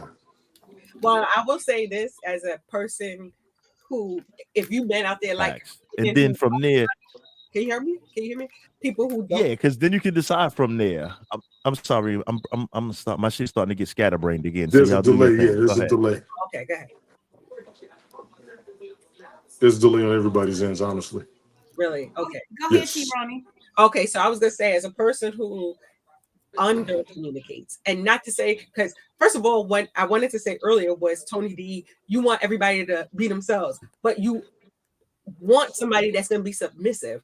A person who is submissive is not being themselves. They're being what you want them to be. So you can't have your cake and eat it too. I'm sorry. I know what you're saying. I know what you're saying. Wait a minute. It's as some people are not. Wait, time out. Some people. Whoa. Some people are naturally submissive in their character. So it's not like this person. For example, I would say my lady is quote unquote submissive. She's not being who I want her to be. That's just who she is. That's why I fucks with her, because I want a person with a kind of laid back personality that's not quote unquote over communicative and that's not over boisterous on their opinion. That's just what I prefer to deal with. So, but that's just her nature as a person. And then you have some people that are more outspoken, and then you have some people that are not outspoken. So that's just who you are as a person. It's not like, well, she's submissive because I'm like, hey man, if you're not, be submissive for me. No, women be like, no, fuck you, I'm gonna be me. So that's just the person who she is, and that's what I was looking for, and that's what I choose to deal with. So I'm just saying, a submissive woman is a submissive woman unless she's just playing a game. It's not a fucking light switch. You don't turn it off and on. Well, he's a millionaire, so I'm gonna shut the fuck up. Or well, he's poor, so I'm gonna run my mouth because I make more money than him. No, it's either you are or you fucking aren't. It's not a light switch. Go ahead, T-Ron. Oh, it is a light switch. Go ahead, tell me how your light switch works. That is a light switch. Submissive. Okay. That's the dictionary of submissive. Okay. If you're tell me. No, fuck the dictionary. Let's tell me what your definition of it is. The dictionary of submission is a verb. Okay. Like you're actually doing an action. Whereas it probably is her character to not argue, to not cause conflict or whatever. That's not the same as being submissive. Those are characteristics. Well, we want some of the characteristics. When what we're doing, blurring lines and calling these people who are, whether they're male or woman, doing what I say when I say, or not, or being scared or being like shy or coy as being submissive, then you're actually using the term incorrectly, and it's in an unfair manner to that other person. So, because I'm just going to say that as me as a person, you could think that I am submissive because I'm not. I'm actually the one. I'm opposite Kimmy Callie and Star Child. I'm not the one that's going to sit there and tell you how I feel and open up to you and be all like chatty. If you tell me to be quiet, I'm going to look at you and I'm going to sit there and be quiet for the rest of the night, if not the week. Okay. And you could look at me and say, okay, great. She's submissive. Why? Okay. So no. We know you're not submissive because I had to tell you to be quiet. So if I gotta tell you to fucking be quiet, that already means you're running off the mouth too much. Okay, exactly. So I'm just saying. I'm saying because if you're looking, I'm just saying because this is what I call profiling. I profile this individual. I see how this individual's moving in social circles and things of this nature. So it's like, okay, I shouldn't have to tell you, okay, hey, be quiet. You understand what I'm saying? So then you're forcing, that's a fake submissive because you're just being, well, I'm gonna act the part, but it's not really you because you was shooting off at the mouth before a second ago. I had to check you to make you be quiet. So that's not a submissive. I'm not meaning you in this instance. I mean in general in a situation. I need to have to fucking tell you, hey, Mosh, tone it down, dial down, relax. I don't need to tell you that. You're not submissive then. So it's like, well, don't just do it for the fucking occasion. Well, I'll be quiet for the whole week now. So what about next week? I plan on living next week too. So you're not submissive. Period. So it's not a switch, but it's not a light switch, is what I'm saying, right? I think in your example, you actually made it a light switch. You actually proved my point that it is a light switch, and that if I did stop talking like that. No, it's phony if it's a light switch. No, it's phony if it's a light switch is what I'm trying to say. It's either you about it or you're not. I agree with you. So a light switch is faking the fucking funk. Like I turn out, it's artificial darkness. I agree with you. I agree with you. Oh, okay. I am agreeing with you. I'm saying it is a light. It's phony. It's phony because it's a light switch. So being submissive in itself is not real. It is not a character trait. You didn't fall in love. Okay. Let's say you have a female that you fell in love with, and you feel like she's submissive. Not because she's submissive. It's because she a bad bitch and she know how to maneuver and she know when to shut the fuck up. That's what I'm saying. Let's say Joe Schmo. That's the. Okay, let's say Joe Schmo. But you actually did. You literally just said in a way that, your wife was submissive because of this reason or whatever, that you felt like she's submissive. But no, you didn't fall in love with her because she's submissive, because that's a light switch. You fell in love with her. It's the other stuff. It's the other stuff. Go ahead, start out. Go ahead, continue. I'm sorry. No, I'm sorry. Go ahead. It was the other stuff. I will say this. But that comes with it. That's a part of the package. The way that you all know me, you all would be very surprised. Sometimes submission is not. It's just it's this big thing, but I can be submissive, like I said, under certain circumstances, and I will be. But like I said, safety for me is a love language. I have to be able to feel safe to be myself, safe to speak my piece, mentally safe, emotionally safe. Especially because everybody has triggers. You know what I'm saying? A man for me has to create a safe space, has to create a space where there is calm and where it's gentle, where confrontation is not going to be met with. And when I say the word violence, I'm not talking about physical violence. I'm talking about where you're trying to either correct me or shut me up, where you're actually trying to compromise and listen to understand and not listen just so you can respond. That to me will bring out a softer, more chill, what you call the submissive side. And because that is very rare for the average dude out here nowadays, it's not easy for them to get that part out of me. You'll be very surprised that in my downtime, if you heard me talking to a man that I actually liked and I was engaged with, oh yeah, I'm soft as butter, baby. That's been sitting on the table for a minute. I giggle, I laugh, I listen.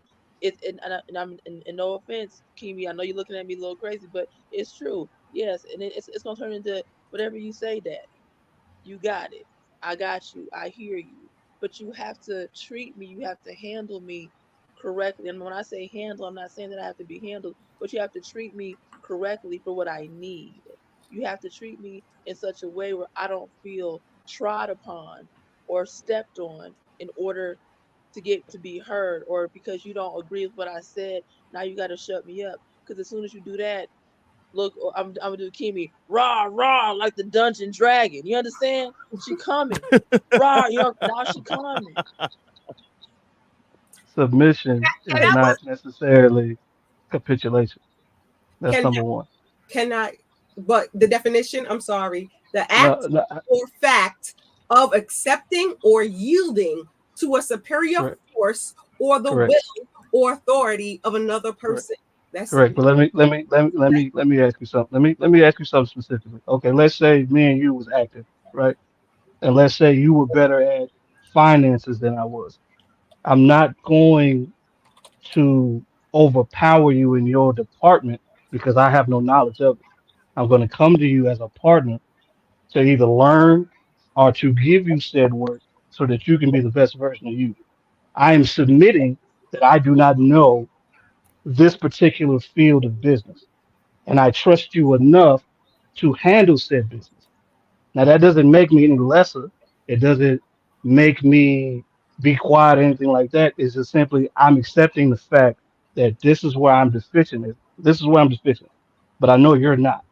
In that same instance, on the flip side of the coin, if there was a confrontation and someone is not necessarily attacking you, but antagonizing you, it is my job then to step in between you and to handle said confrontation. That's not to say that you couldn't handle it, because we all know black women get down when they need to. But as a black man, it's my job to protect you. So there's no reason for you to fight if I'm already right there. So yes, by definition, yes, submission and submissiveness and this whole terminology will set off alarms in a lot of women's head. It's not supposed to.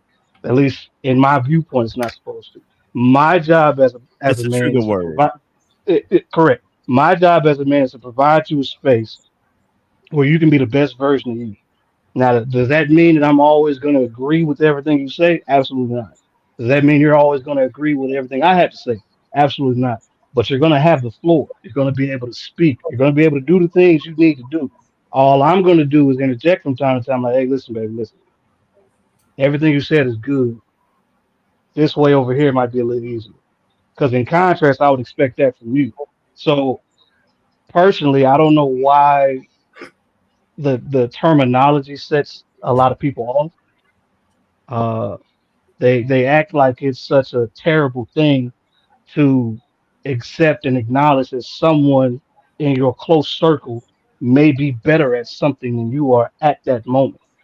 So I I don't get it as a young man. I don't understand it. I don't know why it's so frowned upon. But from my viewpoint, I don't need you to be necessarily meek and mild. I need you to be you, so that when I talk to you, we can actually have conversation. We can actually have communication. So I know where we're at that point in time, and then I can make a decision from there.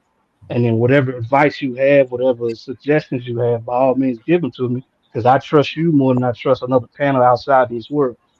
So that's just my 2 cents on the matter.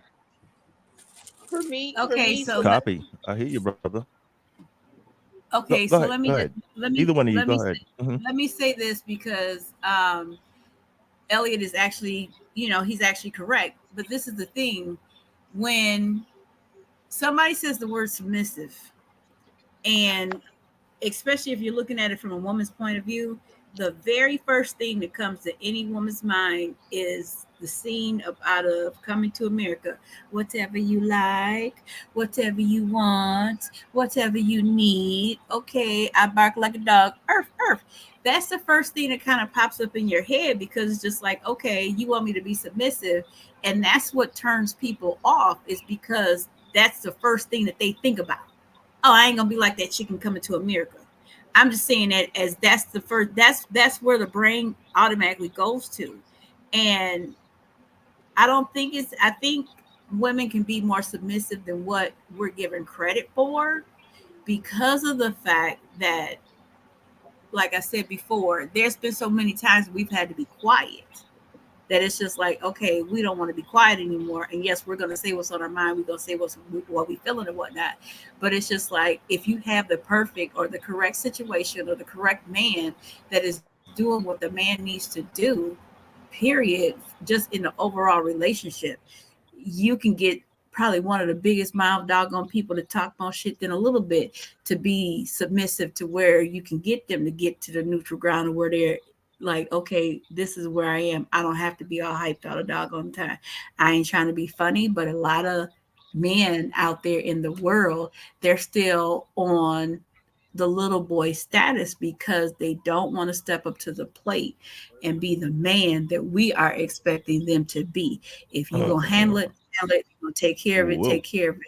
And I'm not saying that it's you, Smoke. So just hold your mule, okay, over there. So I'm just saying This is just no, some of I'm the fine because I know that ain't me. I know that ain't me. Go ahead. Yeah, Continue. that's just some of ahead. but that's just some of the things that happen, and that's just how some of the things roll off just out here in the world, period. So can we change that perspective? Because you said when you heard the word submission, you immediately go to the chick from Coming in America barking like a dog. When I see that example, I see a slave, and I don't want a slave. I'm trying to come home and actually talk to somebody. Right. Realistically speaking, let's change that example. Give me a Claire Huxtable. You can talk your shit, be about your shit, be the boss chick you want to be, but just know that if push come to shove, if something else got to happen, I'm right there, either behind you, beside you, or in front of you. Be all you can be. Be the best version of you. I'm just here. Give me a Mhm. Claire Huxtable any day. I don't want you jumping up and down and barking like a dog because I told you to. I'd rather you look at me like you want me to bark like what? Nigga, please. Oh, okay, excuse me. My bad. I was outside myself. Great. Now I will say, All this good. All for good. me, Go ahead. Go ahead, Saul. submission. You have to, for me, in order for me being who I am at this present state, in order for me to submit in the way that we're talking about to a man, I have to trust you, and that's what men don't understand. The basis of submission is trust. You have to trust that person in order to submit. I'll even use me and Kimi Kali because that's my sister. I call it that. We when we were living together, we submitted to each other in certain areas because we trusted each other. Even if she didn't understand something, she'd be like, "Okay, I know, Shell, whatever." But she trusted me implicitly enough that, am I right, Kimi? In our relationship, we lived together. I didn't question Kimi when she said, "Shell, this is what it's gonna be." I didn't give her no pushback. I didn't say, "What's this and that." She'd be like, "Shell, get in the car. We going over here." Okay. Am I right? Am I right though? Let's roll. And I never asked, but I never asked, but that is submission in itself. I never asked her, "Why are we going over here? Who is that? What is that?" She'd be like, "Get your ass in the car, we going." Okay. But the basis of submission is trust. Mm-hmm. And trust is earned. Right. You have to earn that.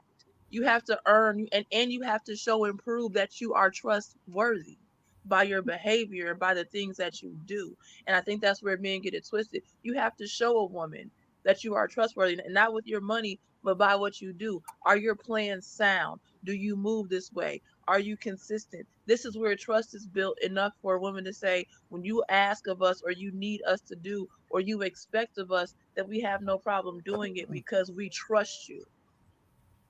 And when I say you have to trust them, you have to trust them with your whole being, not just financial.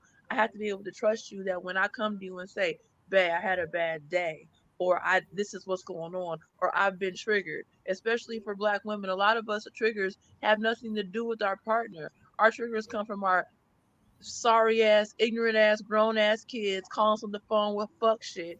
Our mamas, our daddies, our greasy ass grannies. You understand? So when we, The job also. Don't forget work yes, work stress too. from I work. work with That's the number motherfucking one factor. heathens. I work with That's the number one motherfucking factor. Don't heathens. leave that out. You know what I'm saying? I work with Hey, heathens. we My for the job is children. Be triggering nice. at every heathens. Anyway, Be nice. heathens. So when you fuck them kids. Anyway. Fuck them kids. Was that Bernie Mac or what's the name? Who said that? No, that was Young Dro, West Side, Bankhead. That was Young Dro. That was Young Dro. So for my job is very trigger worthy. Okay, so when I clock out at 9:00 and I might not have to be nowhere to 1:30, and I call my man and I be like, woo, you know what I'm saying? Yes, you're right, but I have to trust you that I can lay my burdens down and it won't be thrown in my face or used as weapons later. I have to trust you with the vulnerable parts, like when like family triggers can be very serious. Man, me and my mama got into it on the phone, and I can trust you with the soft parts of me. I have to be able to trust you enough. That's the thing Copy. that makes a woman submit. I have to trust you. So if I trust you with Charlie B my says. heart, and so if I trust you there, then I can trust you with leading the household. I can trust you to make decisions to where how the household is supposed to move. I can trust you with decisions. But if I'm not if I'm not getting any of that, hell the fuck no. The fuck you mean? In order to get a woman to submit, you gotta take her out of survival mode. Copy. I ain't mad at that. Fact. So these days definitely based upon a level of trust. So on that note, I trust we're going to cover the next topic real quick before we slide up out of this joint because it's already almost 10 o'clock. This is a good run. I just wanted to cover this because I put this on the thumbnail. Let me see. Present for those that are watching these things on the news. We have the rap artist out of Memphis, Tennessee, Yo Gotti.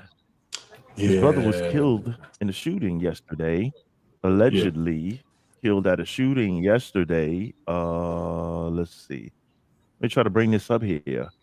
Allegedly, after attending a repast for a deceased family member or uncle or something of that nature. Hold on, let me try to pull this up real quick. I'm tired of this shit, man. These damn rapping and shooting shit up and all that crazy shit. Hold on, let's pull this joint up. Let's see what we got here. Let's look at the shortest one. Which one is like 2 minutes and shit? All right, 3 minutes. Let's do it. We're gonna make this short and to the point. No disrespect for that gentleman. It's gonna get ugly, y'all. They killed Gotti brother. Yeah, they killed Juke. Mine. Did Winchester. What did Winchester what? Winchester. Was that a shotgun or a rifle or something? What is Winchester? Yeah, I sure seen him over laying down over there. I think a Winchester is a rifle. Big Juke did. Yeah, I think so. Big Juke. Whoa. Yeah, I see him over there. What is a birthday? What is a repast or a birthday party? Oh, it both ain't repaid. Hey, shoot out. That's what they said.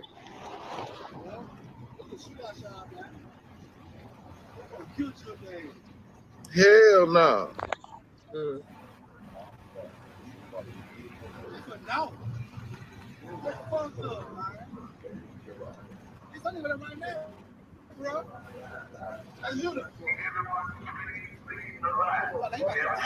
Yeah, he finna clear the lot now. All right, bro. If you do not disperse, you may be arrested.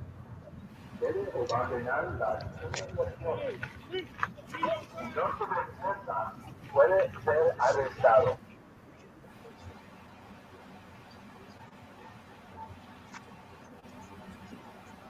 Okay, there we have it. Allegedly, yesterday, after attending a repast for I believe the uncle or something of that nature, was allegedly he was shot outside of the place. And was he shot and rest in peace killed? to that brother. Yes, he's dead. Yes, he allegedly died on the scene, according to reports. I don't have the news article over here, but I just wanted to cover this real quick before I went. I don't know if you guys are familiar with the rapper Young Dolph. I remember Tony D was the first one that told me there's another Memphis rapper by the name of Young Dolph that was shot a few years ago, maybe 2 years ago, Tony D? A year ago. The year before last. Yeah, it's been a while. I'm not sure, but it's been a while. No, it's only been a year. 2022, late. It was November 2022, I believe. Yeah. It was near the end of the year previously, so it was November 2022, I believe, it happened. So they were rivals allegedly, and the rumor on the street is allegedly that the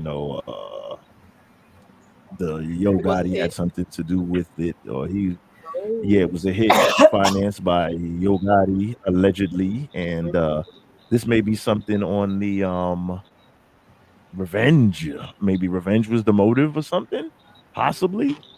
Sometimes your enemies will lay low for a year or two, something like that, especially when it comes to this kind of crap. So that's what it allegedly is. Sorry, I don't have any more information on it, but I don't want to sift through a bunch of things because we kind of, it's kind of time to wrap up the show and everything. But yeah, kind of crazy. What do you guys think? Anybody have anything to say about that? I know we're a little older, so we don't really be hip hopping and rapping and shit. I'm not really rapping and b-boying and shit no more. But these little rap niggas is retarded got my church with this finger up. crazy shit. But go ahead, go for it, So here's the thing. My son now lives Mm-hmm. in Memphis. I know I might be a little too old, but I still got a little ratchet. I was a fan of Young Dolph. Go ahead. So Go ahead. Young Dolph was actually one of the youngins that I actually respected because a lot of his time and money he gave back to. When he found out that civilians were getting fired in Starbucks for playing his music, he brought those people to his show and gave them $10,000 a piece for them to cover their bills on stage so they could live until they found another job. Salute to that brother. Lit. So he was very big on his community. He never moved out of Memphis. He built his home in Memphis. He was committed to the Memphis community. Now, the beef between him and Yo Gotti was about labels and money and shit like that. Of course. And that beef was real. Now, I can't say that that's the reason why, because you have people in your camp who do reckless, wild shit. Because if anything was to happen to Gotti, I would believe that it would have happened sooner than this. This sounds like some reckless, trifling shit for Yo Gotti to get fingered for it. But everybody has reckless ass people in their circle. You know what I'm saying? His brother, Black Youngster, I'm not gonna diagnose him. I'm not a doctor, but I would say the nigga got an IEP and he's autistic as fuck. That's some shit that Black Youngster would do. If you don't know anything about Black Youngster, go look him up. The motherfucker is, and I'm not gonna use the R word, but he's definitely special needs. So with that being said, small school bus. Just say small school bus. I work with him. He's definitely autistic. He need a helmet. He a little dangerous to himself. So come on, man. Get on in the bush. No, he's not one of those. He's like one of the ones that all of a sudden out the blue he'll be talking crazy. Why she say he need a helmet? God damn. Yes. But I would say this is that you have people in your camp who are not aligned with what you're aligned with and who want to make moves and do things on their own. But in the fact that Big Jook, his brother Big Jook, is not in the limelight. He's not security. He's not with them. No. He has nothing to do with Yo Gotti and Black Youngster. That means that somebody took him out for a reason, to make a statement. Big Jook is a civilian. Copy. So for them, sometimes if somebody's looking to hurt you, they search your family members instead. Sometimes, but see, that's what I'm saying is that Black Youngster would have been an easier target because he's in the spotlight. But for him then to do it to his other brother, that's what I'm trying to say. Maybe he knows. Yeah. And also, like you said, but I will say this though: if someone is trying to cause dissension and strife and make a distraction away from the real problem, this is a very big way to do it. And I will say this: I'm not a fan of Yo Gotti, but I will say this ain't got Yo Gotti's moves on it. You know what I'm saying?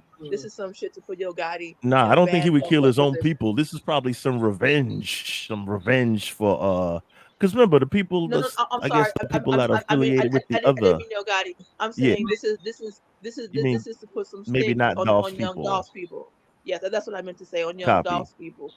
But Young Dolph's people have been quiet and have been very chill. Even his cousin, who is now one of the biggest independent streamers, and when it comes to the youngins and rap music, has not busted a move, and he was close to Dolph, and he's still making music. He would have been the main one. So that's what I'm saying. If you want to take him out, this is how you do it. You know what I'm saying? This is how you do it. Yeah. And I think this is about money. You wait a couple years till the heat cools off. No, because his cousin has never busted a move, so you want to take him out of position. This is how you do it. You know what I'm saying? Copy. And allegedly, there was a $30,000 gambling debt that hadn't been cleared up to this point. That. That this gentleman now we're getting had. somewhere. You ever been Possibly, swallowed? allegedly. Swallowed up. Stop it. Yes. Stop it. Stop it. Allegedly, there was a 30 band debt that hadn't been allegedly. Salute to Destination Next with Frank. What up, Frank? That's my dude Destination right there. Next with Frank was With the good. player. My dude right there. Dr. G says, yes, Charlie, Dolph was definitely that guy, an asset to his community, and extremely smart. Yes. He was. Upon investigating his murder, nobody had anything bad to say about this gentleman. He seemed to Nobody had nothing to say. They had nothing to say about Dolph. Dolph was solid. Dolph was in the solid. community. Dolph was the East Coast version of Nipsey Hussle out in the West. That's I feel copy. He had a lot of respect when he died. I heard a lot of that more than anything. I wasn't even a fan of his music. People loved him and missed that dude. So rest in peace to him for real. I know. I ain't gonna lie. I never knew who he was until you mentioned it to me, Tony D. And then I looked it up, and then I kind of started looking like, oh man, what happened to this guy? Everybody seemed to have liked him because I'm from up north, so I don't really listen to the music, and I don't listen to that shit anyway. But I'm just saying. When you mentioned it, I was like, "Who?" He had really so I just looked at it. He had really catchy, but he also had lyrical skills. Like if you get past the money throwing, but Dolph really was a lyricist. He really was. He was good, and he was a good rapper. Yes. Oh, okay, copy. Because they said he was a good dude and everything. So people were really pissed off about this shit, and But on that note, man, we're gonna we had a good run. We're gonna shut it down. Oh, it is a holiday tomorrow. I forgot. Salute to the folks that that have tomorrow off, that are gonna work for us. I do. Have tomorrow off. Salute to those folks. Salute to everybody for joining us. Big Ellie, thank you for coming through. You know what I'm saying? Joining us on the panel, first time join. We're not gonna talk about the aliens. Talk about aliens. You want to do that real quick? You want to the Miami aliens? Yes, the aliens in the Miami Mall?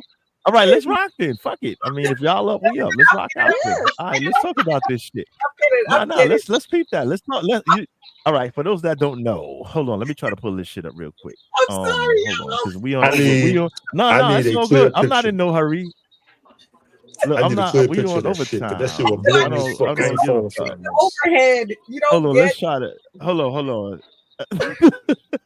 I don't. Hold on. Let me try to see if there's any new late breaking footage on this motherfucker. I don't know though. Allegedly, for those that don't know what the fuck we talking about, allegedly, Miami earlier on in the week or late last weekend. There were aliens? You had several different reports. You had some reports about some kids, some teenagers lit off some fireworks in the bathroom, some firecrackers, and people thought it was a mass shooting taking place. So people scattered and ran out of the mall. But then other reports seem to be breaking, which is kind of weird, that there was some type of large 8-foot alien type of individuals. 10 foot, 8 to 10 feet. 10 foot now. Fuck it. Throw 2 more feet on it. Put some respect on these niggas. 10 feet aliens. I definitely don't want them pulling up to my shit talking about, yo, nigga, you call me an 8-footer. I'm a 10, nigga. But anyway, some of these niggas. Yeah. So some of these niggas was running around the mall allegedly. Let's see, Miami alien. Yo, that thing looks spooky. Pull this shit in. There we go. It was blurry. Police body cam. Let's look at the police body cam. Let's see. I didn't even get to see. I didn't see. I just heard. Let's see actual footage of aliens. All right, let's see. Let me try to pull it up. Go ahead, y'all. Keep talking. Let's see what we got here. I need a clear picture. That was some bullshit they showed us. I need a clear picture. Oh shit! Look. Oh, whoa. Let's see actual footage of Miami Mall aliens. Let's see. And Kimmy Kelly. Say again. Is this the first time y'all hearing about this? Y'all didn't hear about this before? No, I don't watch the news, so I don't get what's going on. Really? I don't know nothing about this. Yeah. Aliens. Are we sure? Here we go. Shadow aliens. Huh? Ellie, what you say? Nah, this was some big shit. Nah, this was crazy, bro. Wait, sorry, we can't hear Ellie. Nah. I was saying, are we sure it's not two scenes sitting on top of one another? Like, it's Miami we talking about. Nah, this was not. Nah, not the way these niggas was running, bro. Look at this shit. Hold on, let's roll this beautiful bean footage. All right, hold on. Let's see. It's 10 feet. You know, we have a guest. I mean, this is how we act when our guests come here. I mean, that just means y'all treat me like family at this point, so I'm comfortable. Right. And not only that, who said we supposed to change just because we got companies? Be about it. Be about it. Hold on, let's see. Wait, all right, here we go. Let's bring it up. Let's let this shit rock. Hold on. Let's rock. Hold on. Where we at? Hold on. Here we go. Let's check this shit out. Well, by now, you've probably seen this. The videos on your social media feed. Teens spreading panic at Bayside Marketplace. Groups fighting, a lighting fight. fireworks and damaging stores. The gang fight. Amanda Ooh. Placencia is live in downtown Miami with more. And Amanda, several teens have been arrested. Allegedly. And then we'll get to the alien shit right Teens have afterwards. been arrested between the ages of 14 and 16 years old after wreaking havoc last night here in Bayside. And we've learned that fireworks, which were mistaken for gunshots, are what led to that major police response. A massive police response at Bayside on New Year's Day. Videos posted all over social media Monday night show dozens of police officers swarming the area after the call initially came in as an active shooter. According to arrest reports, police say a large group of teens started causing a riot inside the mall and were lighting loud fireworks. They were entering businesses possibly armed with sticks, causing damage inside stores, and just creating panic for people inside Bayside. As officers tried to control the situation, they had to shut down Biscayne Boulevard for 6 blocks until the all clear was given. We are not reporting their names because they are minors, but 4 teens between the ages of 14 and 16 years old were arrested during the mayhem. Now that it's calm a day later, tourists and those who live in South Florida weighed in on what happened. A little bit worried about the security in the area. I have a baby, as you can see, so. How the fuck do we see you have a baby? The baby's not on camera. So, all right. Let's look for this alien shit now. I have a baby. This is one report. As you can see, I have a baby. Where the fuck is the baby? Nigga, just like that. The girl that said she got kidnapped. I seen a baby walking down the side of the road, so I parked my car and they abducted me and fed me cheese doodles. Remember that bitch? Anyway, so this is the first report, okay? About kids wilding. So let's see where the fuck did this alien shit come from? So let's look at the alien side of the story now. Alien spotted walking. Let's look at the alien shit now. Where's the alien side of the story? Because this is really wild. Baby, as you can see. Baby. Yeah, clearly I have a baby, as you can see. Like, where the fuck is the baby? You goofy fucker. All right, so let's say look at the hello video. Look at to my little man.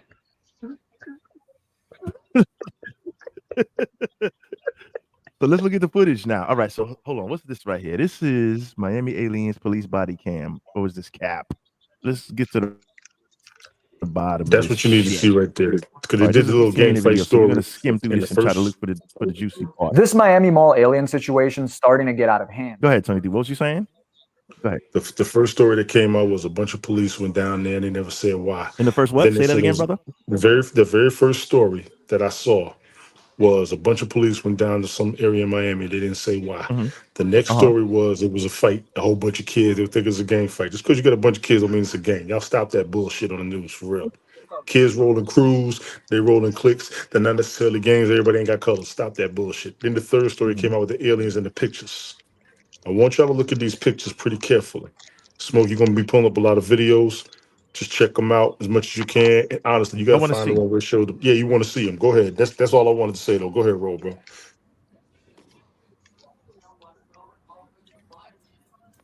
I'm with Charlie B. E.T. needed some Jordans. That's the first thing I was thinking. Let me try to aliens needed some Jordans. Charlie B said. Hey, yo, Elliot, that's the first thing I said when I saw this. Let me find out E.T. trying to find needed them new mics. Freeze out this bitch. let me because it's starting to the StreamYard is starting the StreamYard is starting to fuck up on me again. So let me try to let me save you a headache, Smoke. Everybody y'all get a chance. If you don't find the right one up here tonight, there is a video with a bunch of blurred images. One's on the side of a building, the other one's walking down the street. Oh, you got off of this. What you got? You got something? You got something? I don't have it with me, but I'm saying if anybody could find it, y'all check it out. There's a video. There's two. Yes. Let me see if I'm unbuffering. Put them back down. Put them over here. Hold on. Let me see something. Let me see if I could. My apologies. Oh, here we go. There's two different We videos. flowing. Hold on. Yeah, I go think we ahead. flowing, T. All right, roll with it. Hold on a second. Let's see. No, don't worry. Don't worry. Let me try to find this shit.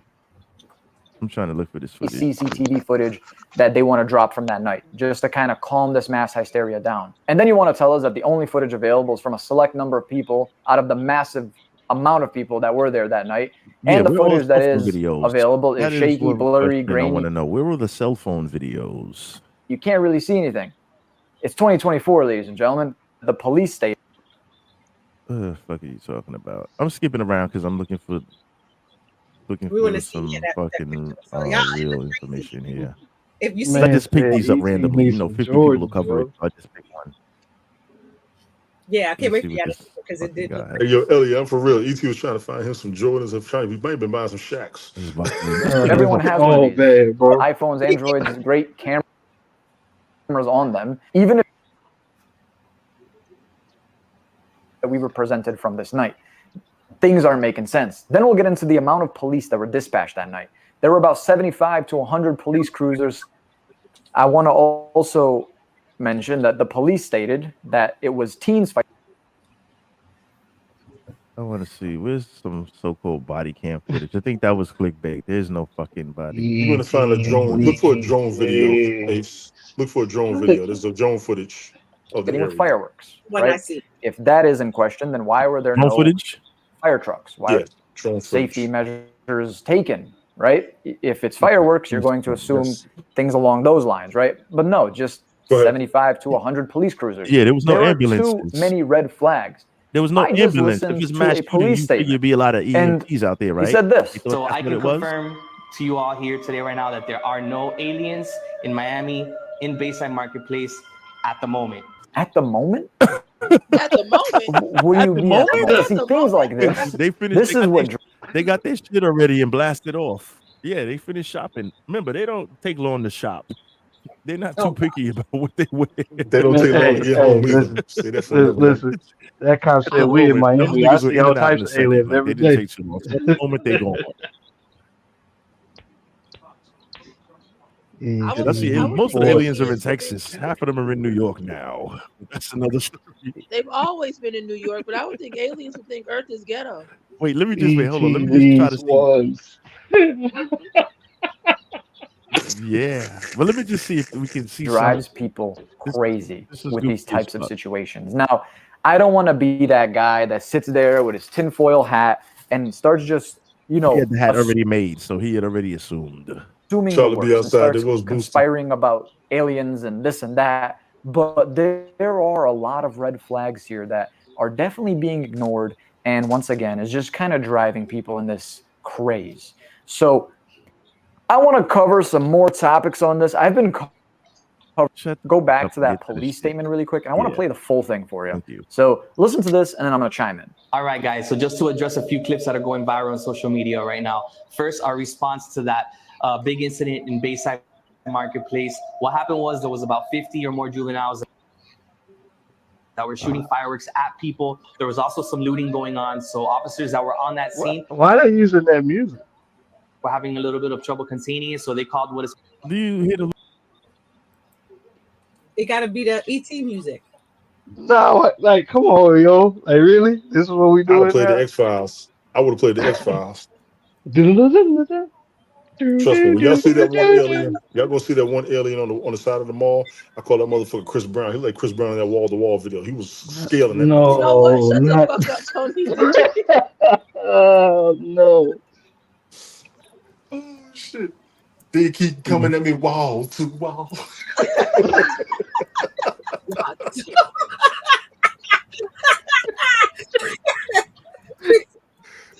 Hell no. That was my dude right there.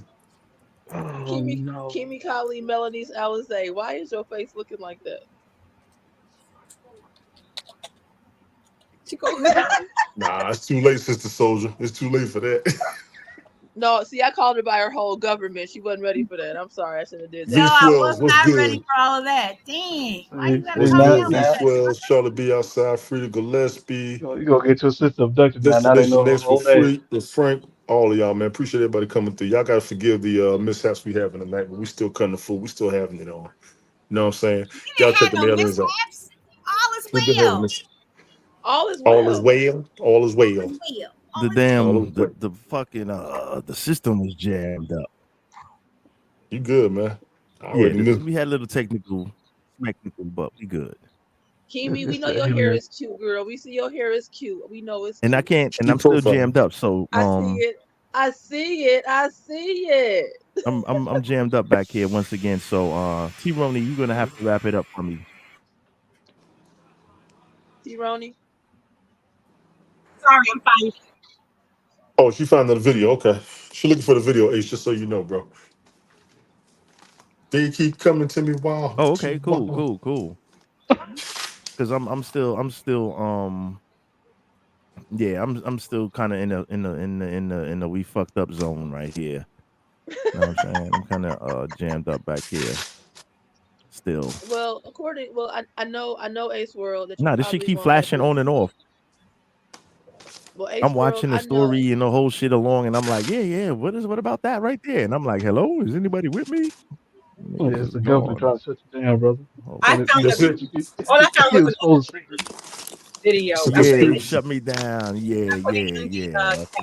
I put You the found green something? video. All right, let's see. It's a CEO conspiracy. It comes on. Go fast Okay, let's forward see what we until 45 seconds. The government ain't gonna let you see it. It's already shut that shit down. Okay. No, it's hard to find now. Before it was you won't find it. The government done see. shut that shit down. Oh yeah, Area 51's online. Somebody get ET out of Miami. He should not be there. He should That's what not she be there said. right now. Hold on. Ellie, what you say? I said that's the government. Area 51 was calling in talking about somebody go get ET from Miami. He should not be there right now. He should not be there. He was supposed to be at home. Here we go. I think this might be it.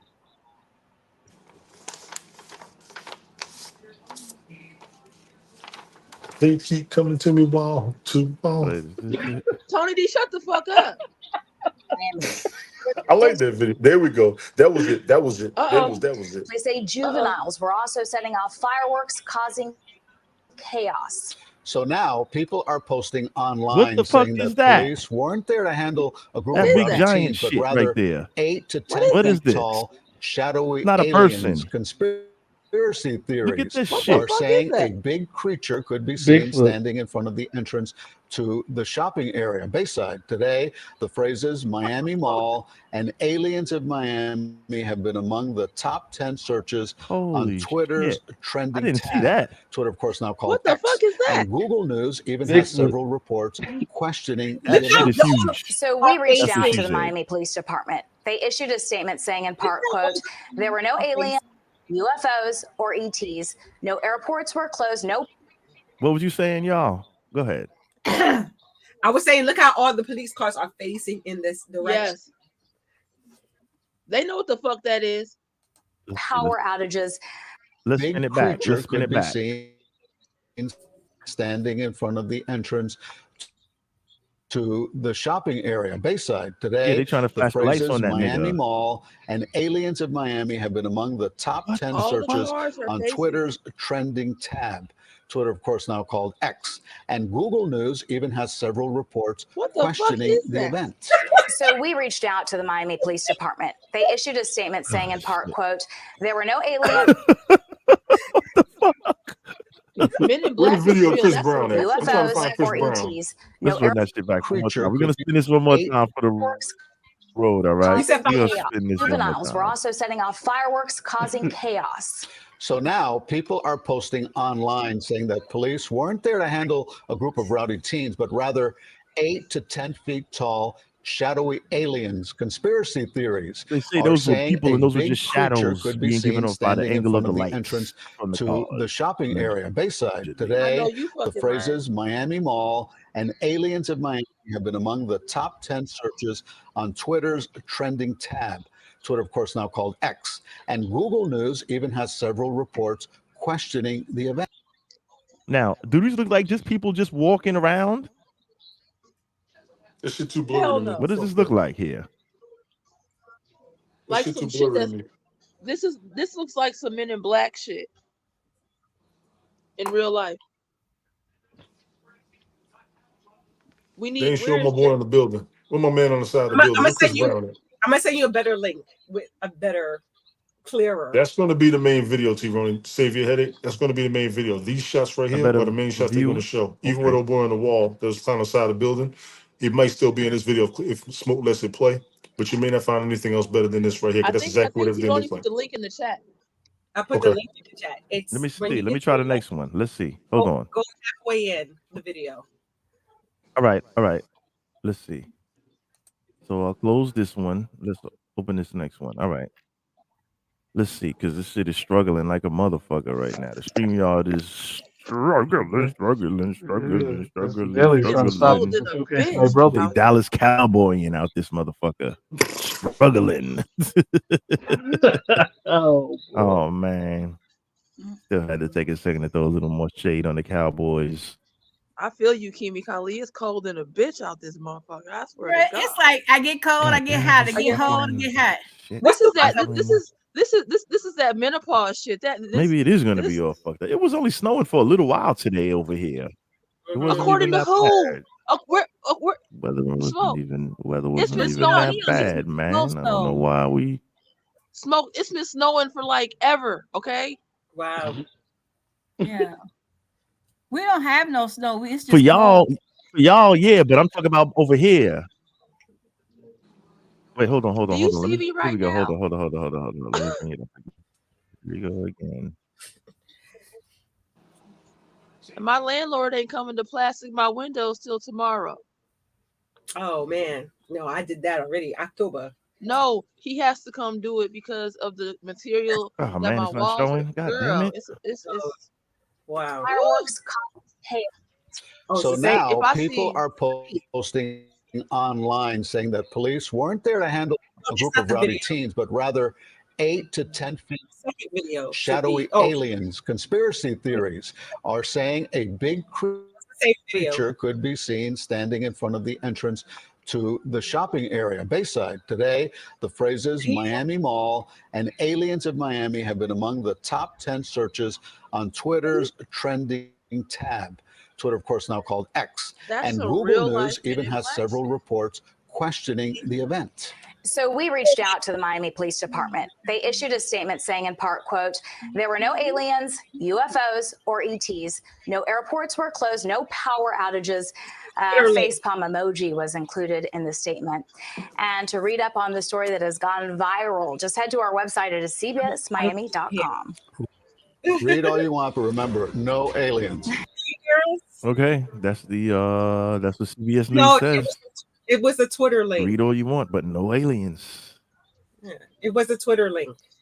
I can't see shit. Okay, no. Go ahead. Why was he walking off like he had just got out the shower? He forgot his sandals. Just trying to find a towel. Are you watching it? So that was Twitter. Yes, look at the Twitter link, not the YouTube. We'll try one more time. If not, we'll just end it. Shelly B says I can't see shit. Yeah. Well, on that note, everybody, I don't know if you guys can still hear me. Go ahead, T. Ronnie. What was you saying? Because I'm delayed. I'm all thrown off on. I'm not even on the same time, like the same timing period as the stream. Go ahead. What were you saying? Listen, I see you, Kimi Kali. Yeah, it's getting time. What? It's getting time. Yeah. Hello, Big Ellie. It was so good for you to come up. Yay! Thanks for joining us. Hey. Yes, I love you, Big Yeah, Ellie. thanks for joining us, brother. Appreciate y'all. Love you too. I love you, Big Ellie. Love you too. Thank you. Appreciate y'all. One love, my brother. All good. Oh, and by the way, T. I'm Ronnie, gonna tell some of Big Ellie's business since I know him personally. Don't put him on blast like that. First, no, I'm not. No. It's not like that. I'm about to tell his business. Big Ellie is a millennial. He was born in 1990. Okay. Oh, that's good. So man, wait. He's a youngin. Is he a bird chest boy? What? Is he a bird chest boy? Oh, absolutely not. He a thickum. Look, I don't know if anybody can hear me and shit. Back chat, Okay, so T-Roni. Roni, you gotta Group wrap chat. it up. Yes, I see it. I see it. No, we're gonna wrap this up. Group chat. No, whenever she's ready, because I don't know, nobody can hear me. Whenever you're ready. Okay, go ahead, finish. Start you out. No, I was gonna say no. He is not a bird Because chest boy. yeah, that is a whole. what's his name? That is a Yeah, whole I'm kind of heavy jammed up. Chevy. I don't know over if I'm active or there. not. Okay. Oh Lord. Like a virgin. No, he ain't. He Don't, hey man, he ain't no, don't virgin ever at all. classify a man as a heavy Chevy. We call that a fat ass on the chick. That's a heavy Chevy. Don't do that. No. Call him a Suburban or some shit. But heavy Chevy, heavy Chevy is the that's the big I booty girls. I refuse to be called In a your world, I Suburban. guess. I mean, you know, claim it. Don't you No, know? that's what I said. I said don't say heavy Chevy when it Well, comes then I to put a it like man. this. Well, Suburban or Escalade, whatever the fuck. Just say I'll put it like F-150 something, but not a I'll Chevy, put it like not a this. heavy Chevy. I'll put it like this. Right. I like my man a little thick. That one there, 2 some can do some, 3 some we gonna freak some. You did. You heard that, Elliot? I'm finna get off this podcast, man. It's almost called me a Suburban. This one over here talking about 2 something, 2 something, 3 something. We gonna freak something. Lord, I got to go. I got to go. But you have to Good come meeting back you, and bro. visit. You take care of yourself. You join us back next week, okay? I got you. I appreciate y'all for letting me on here. Yeah. Do you have any like websites or anything that we should look at for support? No, I do not right now. I'll do my homework and You have have a something. channel, anything like that? He works for the he works for the government. He has to be Copy. very discreet. No problem. No doubt. We try to show each other love, you know. We try to support each other's podcasts as much as we can, you know. We try to keep a family connected. So, you know, we come over here, we got jokes and everything. I appreciate that. It's all love, you know. I appreciate that. All right. Heavy Chevy. All good. Thanks for joining us, Big L. No doubt. No doubt. Appreciate y'all. Yo, cut that Come shit on, out. come on, come on through with that beard. Closing. Let's see. Let me get the Dickums. banners ready. Let's see. We start with. I don't even know. Can you guys hear me? Am I still active here? Yes. Yeah. We can hear you. Huh? Yeah, we can hear you. This is crazy. They took that video down, T-Ron. That's why you can't find it. They took most of the videos down. That Twitter one was really good. That Twitter Yeah, link. I seen a couple of them. I seen them when they walked What's by. up, I ain't find y'all? them. With the I alien gotta be shit, out. they took most of the alien stuff. Okay, you too. Until they Y'all took be it. Yeah, easy. I'm Be pinging y'all easy. things. Give me Kali. Catch you next Yes. week. One love. Be safe Yep. out there on them streets. Yeah. I love you. I love you, Next we Kimmy have Kali. Star Child. This is your I love you Instagram too, for Star Star Child Child here. girl. I love all y'all. T-Roni, Tony D, One love, baby. Smoke Catch you Dog next in weekend, the sis. house. All right, I'll check y'all. Y'all be easy. Peace. Peace. Y'all stay warm out that motherfucker. I know it's bleeding out there. It's Yes. brutal Cool. out this bitch. It's brutal out this bitch, okay? Star Child, what you got in closing for us? I got your link under here. Okay, you can always find me on the Star Well, this Child shit still 226. works. I don't really fuck with my Facebook One, page, but two. my I'm the Star frozen. Are Child you 226. frozen? Everybody frozen? Oh, no, go ahead. I don't do. This is where y'all see me live. I said in 2024 I will come out my shell a little bit. I might do some lives. Tony D, if you want to invite me and get me indoctrinated into the lives, I would appreciate your help on the Instagrams, because you know I'm a little nervous still. This is where I live at, but I need to branch out because I've gotten a couple of invites, but I've been a little hesitant to be on somebody else's panel because you know this is home, but I don't know how I'm gonna act with strangers. That's why you need to do your damn own. Pull up on What? them. Pull up on them. That's Let why you them need to know. do your own. Yeah, get used to doing your own before you can be with anybody else. Trust me. Do you? Do you? Yeah, do you? But this You is need where some people help have. getting up there, let me know. I got you. I can ride up there with you for a couple of broadcasts, whatever, till you get But comfortable. I've been told in the last few months that I have a interesting personality and that I'm camera friendly, so I'm gonna try to be a little bit more active on the live. And if you ever see me going live on the Instagram, please come up and say something, do something. If I'm able to, I will. I'll drop a comment definitely. But I got you. And because Tony D, when I see you going live, I always at least make an appearance, at least say hey. You know what I'm saying? That's what people gotta do. Let you know that they got out there. Yeah, be yourself. But that's what it is. I'm just an outspoken person. I talk about whatever I talk about, and that's what it is. T-Roni, it's always good to see you. You look beautiful with your little glowy, dewy self in the 2024. Tony D, you like the annoying ass big brother. I just want to give you some. I don't want to give you some raspberries to your motherfucking shiny ass head. You're my motherfucking nerves. But I love you to death. What you doing again? On top of his motherfucking head, you understand? Oh man! And keep my ass out your mouth. You understand? Your ass ain't in my mouth. Sweet Pea Leslie, what's good, baby girl? How you doing, lady? I gotta holler at you too, Leslie. Well, y'all may not remember Leslie. Leslie used to be on Hats with us. What that reference? Well, you knew what that reference was too when I said keep my ass out your Sweet mouth. Pea Leslie in the building. I don't How put you doing, asses in my Sweet mouth. Pea? I don't put asses Well, you on know my what mouth. I meant. Well, you know what I meant when I said that. You was talking about. I don't put asses on my mouth. But you was talking about my ass to keep my ass out your mouth. I said your ass is all up in that damn video. That's what the hell I said. But that's all right. I can expose some shit too. Keep going. Anyway, I love all y'all. Ace World, Smoke. I love you. You are my motherfucking nigga if you don't get no bigger. I love you to death. You are the absolute best. And with that said, okay. What up though? Y'all be easy. I'm gonna try to stay warm these next 2 days. Yes. Because this is some whole shit here. Okay.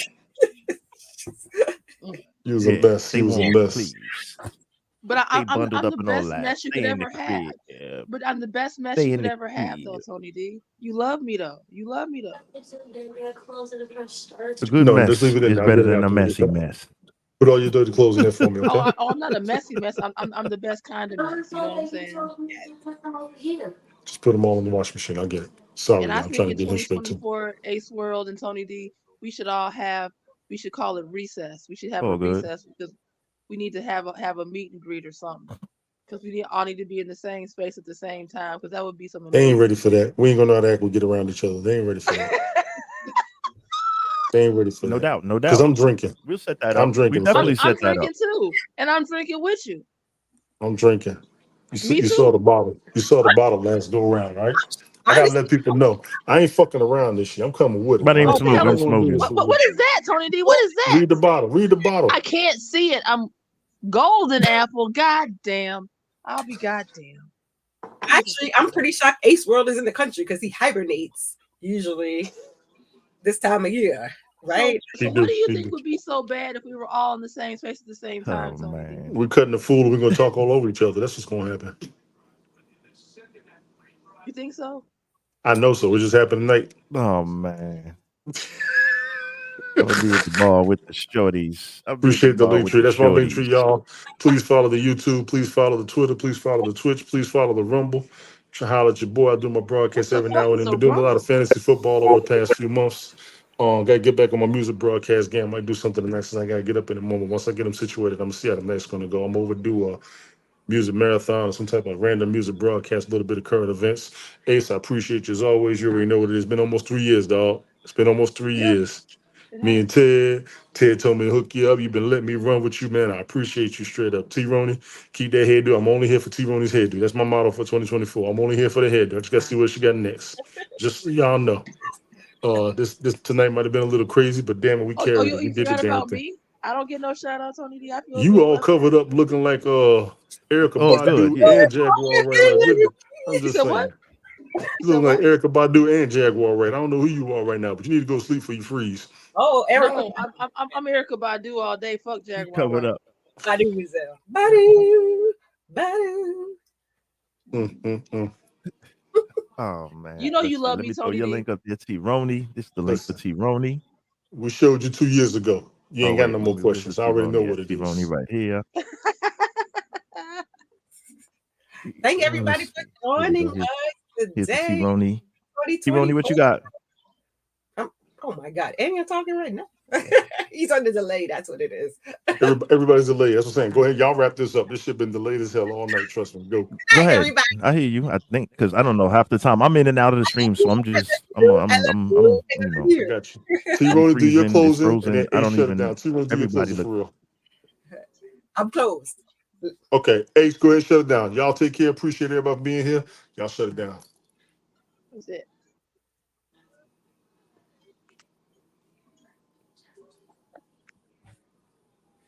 Your turn, Smoke. Smoke, waiting on you. You probably can't hear you. Go ahead and shut it down, T-Roney. If you can. I can't, because I can't turn it off. Oh, okay. All right. I got you. So all right, so thanks everybody for joining us. You know what I mean? Let me see what else we got here. All right. Sweet P Leslie says stay warm, y'all. You heard. Thanks everybody for coming through from Sweet P Leslie, Charlie B outside, B Swells the Traveler. We had a full house in this joint right here. We had Big LA, Destination Next with Frank in the building, Frida Gillespie, Dr. G. Hey man, we do what we do in here. You know what I mean? Thanks for everybody. Gangster Lifestyle, Big Gans came through. You know what I mean? With the shout out earlier on in the joint. Everybody out there within the voice, stay warm. Winter's here. Don't let Jack Frost get on your ass. And until next week, man. You know what I'm saying? Hold it down. You know what I mean? Your show is called the Sunday Smoke Podcast. That's how I know you're a little bitch. Because it don't have nothing to do with this. So I'm gonna keep using smoke. And my podcast is not called a smoke show. My Tuesday show is called the Sunday Night Smoke Show. That show that we talk about.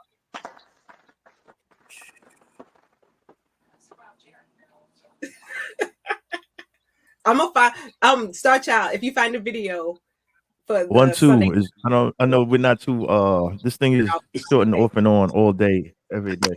It's still counting down. It is. Yeah, it's still live.